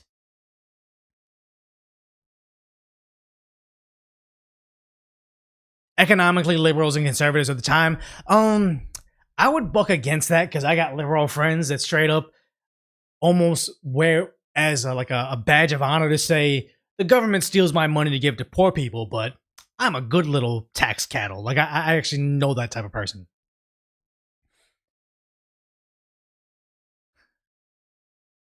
Bet you the majority of Newsom voters were women. Yeah, sad to say, Democrats have lost voters in every base. Black male, Asian male, Hispanic male. It doesn't mean that more black men voted for Republicans than Democrats, but a percentage of black men voting for Republicans has increased on every single metric except for white, college-educated women. Something needs to be studied about that, but I honestly think it's about how, one, when somebody doesn't have a family of their own, they decide to make the world's issues like their who they're raising instead. Like you see this chart over here, opinion dismissed, and if you're unaware of this meme, they surveyed conservatives and they surveyed liberals. So they say, what do you care about most? In the middle, this dot right here is your family, your immediate family, your parents, your extended family, your neighbors, your co-workers, and then these out here are aliens in outer space, rocks, nature, trees, like all the things that really have nothing to do with you. So conservatives, this bubble right here was all concentrated in the center. Conservatives care about their immediate family. Liberals seem to care about space aliens, rocks, the trees, and everything else. It's just, it's interesting to see when you take away the family, you take away having your own children, and they decide, I'm going to raise the undocumented people. I'm gonna give them care. I'm gonna give the homeless man that's doing drugs on the street, I'm gonna give him care. But if you become conservative, you have your own family, I could care less about the space aliens and the trees. I just want to make sure that my kid has enough food on the plate. I just want my kid to go to the best school possible. Like, conservatives and Democrats have very, very different values in the new generation, but the idea that the only people that seem to be voting predominantly for Democrats now, and they keep on increasing, the rift keeps on expanding, or childless, college-educated women. They say ballots in English only. That should be a given, but they say that's racist. I would say also, I think all our ballots should have a basic civics test. I've said this multiple times before. When you sit down to vote for anything, if you want to vote for Obama, there should also be a question saying, okay, you voted for Obama? Cool, I vote for Obama. What is the current political position that Obama serves in right now? If you don't know that he's a senator from Illinois, you should not be able to vote for him. If you're just voting for him based on vibes, because I saw a cool poster, my favorite rapper likes him, and, black guy in the White House, of course I want that. If you don't know anything about politics, your vote shouldn't count. If you can't spell Republican, your vote shouldn't count. Very, very simple things I believe in. Or at the very least, not the very least, my extreme version of that is only net taxpayers should be able to vote. If you receive more in federal assistance or state assistance than you pay into the system, your vote should not count. Gone are the days we should be able to have the bottom 51% of the population vote for the top 49% of the population's wallet. But that's what we are right now. Look at all these social services we can give. Autism grants, childcare facilities, EBT, food stamps, housing assistance. We can give it all to you as long as the bottom 51% bands together and says the top 49%. And the top 49% is not the billionaires. It's the people that don't know how to harbor their money overseas. It's the average American citizen. How can we get their money in our pockets? Sad. Pro for citizenship required. I feel like that should be given, but it's not. And it's sad.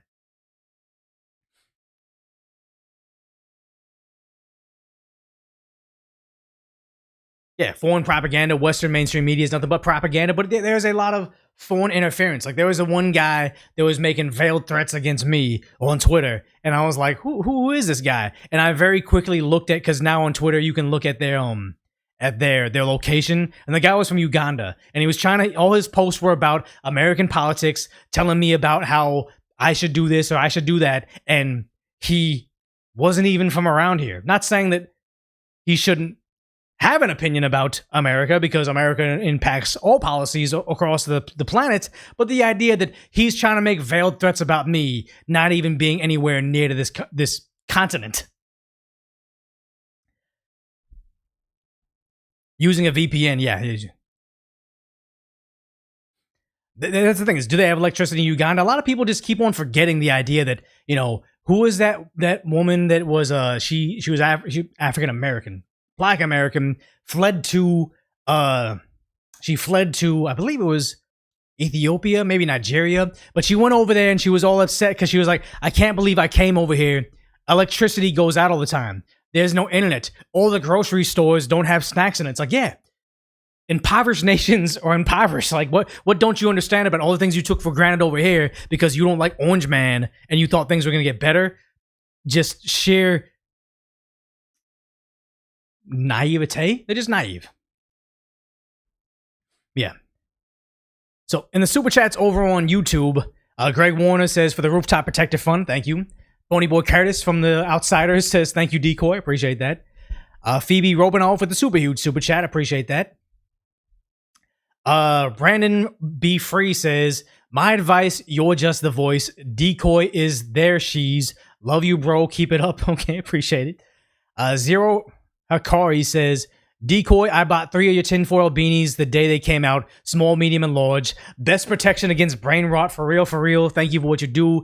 As for the chat, Jesus loves yours. Thank you for that. Thank you for the support, too. What's up, by Deity saying, Minnesota was promised to the Somalis 3,000 years ago? Well, okay.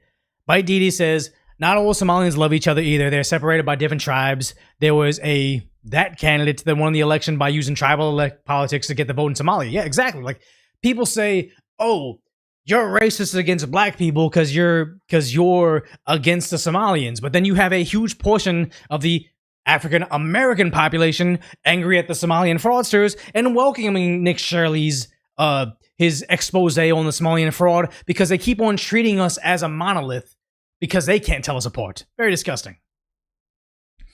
Hitman Zarelli says, don't worry, when the Republic gets reorganized into the first American empire, we make Korea protectorate and make you king. I mean, South Koreans getting gnarly because they have like the 4B movement. It's getting very liberal. Like, I think that if there was a second country I'd like to go to, it'd probably be Japan. Like, I think Korea's great, but honestly, Korea's politics is getting kind of scary. Gregory Batoy says, I moved from North Hollywood. I moved out of LA for a reason. Yeah.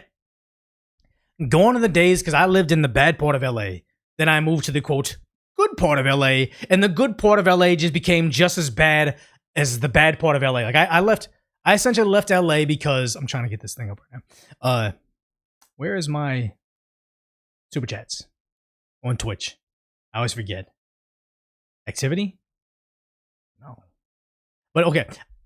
Alerts. Community. Monitor. Stream manager. Here it is. Yeah, stream manager. Activity feed. Wait. Oh, filter. Okay. But I left the good part of the worst part of LA to go to the bad part. I'm getting this confused. I left the hood to go to the moderately affordable part of LA that I lived in. the sad part is everything I left in the downtown area, bad parking, homelessness, crime, traffic, just everything that makes a shitty city shitty. Eventually, it all followed me to the nicer part of LA, which was still the bad part of LA. But the idea is you couldn't escape it because the same policies are everywhere and they keep on importing to different parts of the city. It's disgusting. So thank you, Oh Mr. Biscuits, for the re-bits over on Twitter. Karma Shadow resubscribing with Prime. Appreciate that. Amico with Prime. Ram SC. Thank you for Killinator resubscribing at tier 1 and also giving me 5 community subs. Thank you. Appreciate that. Stumble Boots with the bits. Debris, DM, 312 Loop. Sovereign Raver. Sly Walker. Troglodyte. The Victim, Madamus, Iron Marshmallow, Mr. Furious, Tretner for the 5 gifted subs, and Tretner for becoming a sub member too, and then Nick MK and Stumble Boots for the bits donations. Really appreciate all that. Gotta close that one. So many things happening at once on screen right now. I need to have. I feel like, what is it? A lot of people. A lot of people that do this. They oftentimes will have like a producer. Like I always see, you'll see Officer Tatum on his channel. He's talking to somebody, controlling everything. I'm still here alone in the room. Like I feel like doing a show with a second person would be great, but honestly, I just don't know anybody local that could do a show consistently like this.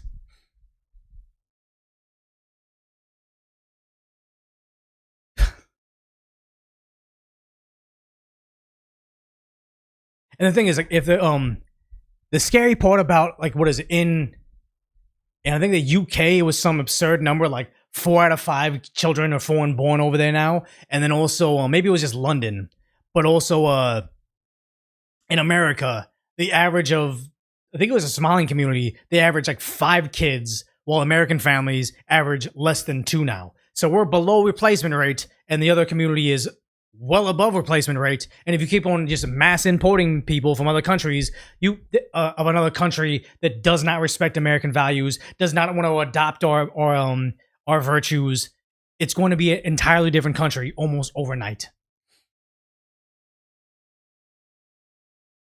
Yes, I always saw Culver City as reasonably priced, convenient to travel away from, and isolated from dangerous types, at least on the beach side of the 405. Yes and no. I mean, Culver City is better than downtown LA, but Culver City also got bad as well. Like, there's around like the City Hall area, kind of looks fancy, but then there can also be some pretty bad parts, like around Venice. I would like to say Culver City, like the west side would be better, but I remember what's that mall that shut down? It's off like Overland or whatever, but that mall area was supposed to be super fancy, and it became like shit, like 5 years.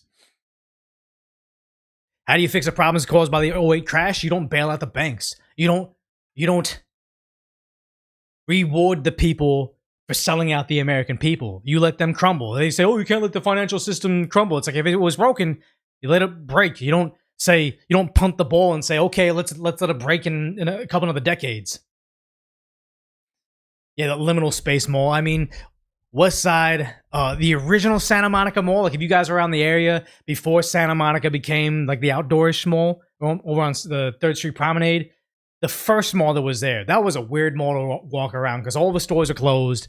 They were just about to redo it. It was weird. It's a shy guy with the super chat saying, think Trump might push for mandatory 1 or 2 years military service or public service for all Americans? Absolutely not. They would, no. That would be he's not going to run for president again, but that would put Republicans back forever. Nobody wants mandatory military service. No.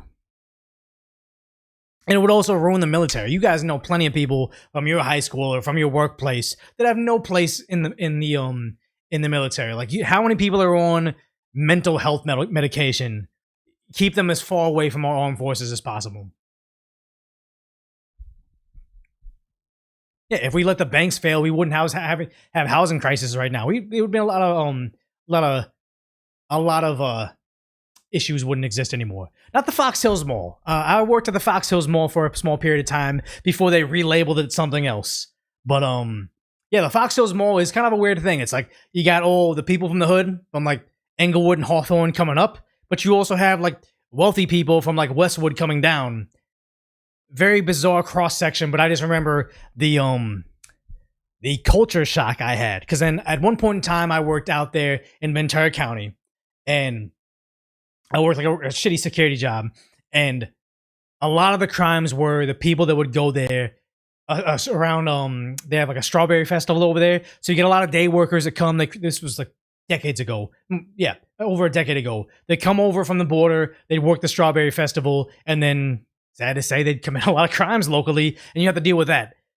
After that, I worked at the Fox Hills Mall, and the Fox Hills Mall was just a completely different type of gangster. Like in Ventura County, you'd have like a Hispanic gangster. I'm giving you so much information now. You'd have like a Hispanic gangster, and if they knew you were like you were a security guy, they wouldn't say nothing to you. They would just like pull out a knife and just stare you down. Like, okay, cool. Whatever, man. I'm unarmed security. You do what you do. Like, what the fuck am I gonna do, right? But then over in the Fox Hills Mall, you would have like the same like gangbangers. You know what they are. But they were just trying to make a giant scene. Like, oh, hell no, blah, blah, blah. They'd shout, they'd scream, they'd posture up, they pretend like they're gonna fight you, but it would be this weird thing of, no, I've seen like dangerous individuals. Like there's no fanfare to murdering me. It's just they pull out a knife and like, okay, whatever. What you're doing here in Fox Hills is just like performative. Like, oh, I'm in front of my friends, I'm gonna square up with you, and I'm like, I don't think you're gonna do it. Like, I literally don't think you're gonna do it right now. And it's just bizarre how Fox Hills,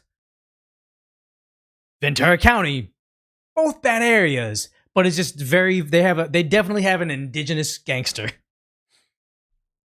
Not even Chihuahuas. Like Fox Hills was weird, like where you would have the funniest thing. That's a weird story. Lots of gang members, lots of OGs down there. There'd be fights probably weekly where everybody had to roll down their metal gate because there's a big fight happening, and you just need to make sure, like, we'll keep customers safe or whatever, right? So they would, lots of fights would happen. I remember I was just getting like a pretzel from like Aunt Annie's or What's a Pretzel or whatever. And then all of a sudden I start seeing all the gates roll down in the mall and everybody's like running or whatever. I'm like, oh shit, something's going down. I look over the balcony, see down, and it's like, what you can tell, these are OGs, these are old school gangbangers. They're like early 30s, late 20s. They're full on fighting with young guys. Like they're like high school guys, right? So there's like, it was mostly blacks, but it was a couple Asians in the young guy group, right? So they're picking up chairs, they're throwing at each other. It's like a big brawl, right? So when they finally separate, it's like, yo, those kids, like, they stood their ground. Like, they actually squared up and fought these old gangsters. They were probably armed, and they got them to run away. And it was funny because I'm like, well, this is bad. Like, those guys are tough. And then I see this Asian guy who's like a little gangbanger. He's shouting at them saying, roll out, and he's doing this. He's like, yo, roll out. I just remember seeing that, and I'm like, you were looking like a hardcore gangbanger like a moment ago, but ever since you did that, now I can't take you seriously. Oh, so you haven't been to Ventura County since the Palisades fire? Oxnard, how are you? And that's the bizarre thing about Oxnard. Oxnard was a weird thing where you had beach-dwelling soccer moms, and you had gangbangers from Los Colonias boys, like where you like the Cowboys, that like the Dallas Cowboys have a practice facility out there, but since Los Colonias boys, they wear Cowboys gear, there's a gang injunction saying if you're wearing Nike Cortezes or you're wearing Dallas Cowboys apparel, that's illegal. Like if you're in cow gangs, they can arrest you for it for just having the Cowboys gear on. But if you have it on, they can, like, the cops will harass you. And I'm like, it's so bad that you can't even be a Cowboys fan in the Cowboys summer training camp city. Oxnard is just an odd area. That story made me think of Ja Rule and Fast and Furious for some reason, because it was like, that was the era. That was the area, man. Honestly, I've never been to Japan. Been to Korea, never been to Japan. I don't have travel tips for that.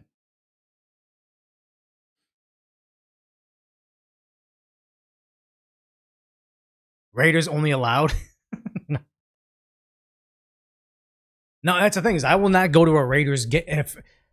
I even remember the Buffalo Wild Wings in my area. They would not play Raiders games, Cowboys games. They wouldn't even show any UFC fights because no matter what, people get they get drunk, they're drinking beers, they're watching violence on the television screen, and they just can't help but fight each other. Like it's not even like Cowboys fans fighting Raiders fans. They just fight amongst each other, man. Yeah, you can't teach stupid. It's bad.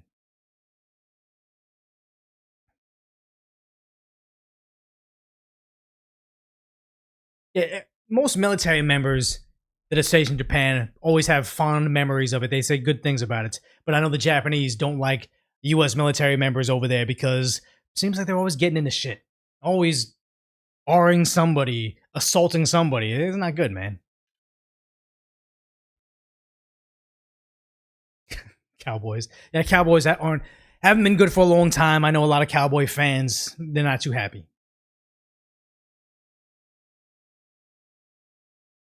Yeah.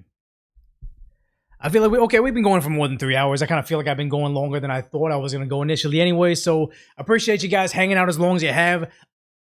We will not be doing the live stream next Monday. It's probably going to be pushed to Tuesday, possibly Wednesday. Not certain when we're going to do it, but we're not going to make Monday. Definitely. I just know I got stuff going on. But no Monday live stream coming up. Probably Tuesday, if not Wednesday. But I'll see you guys there. But thanks for hanging out. So for now, duck off.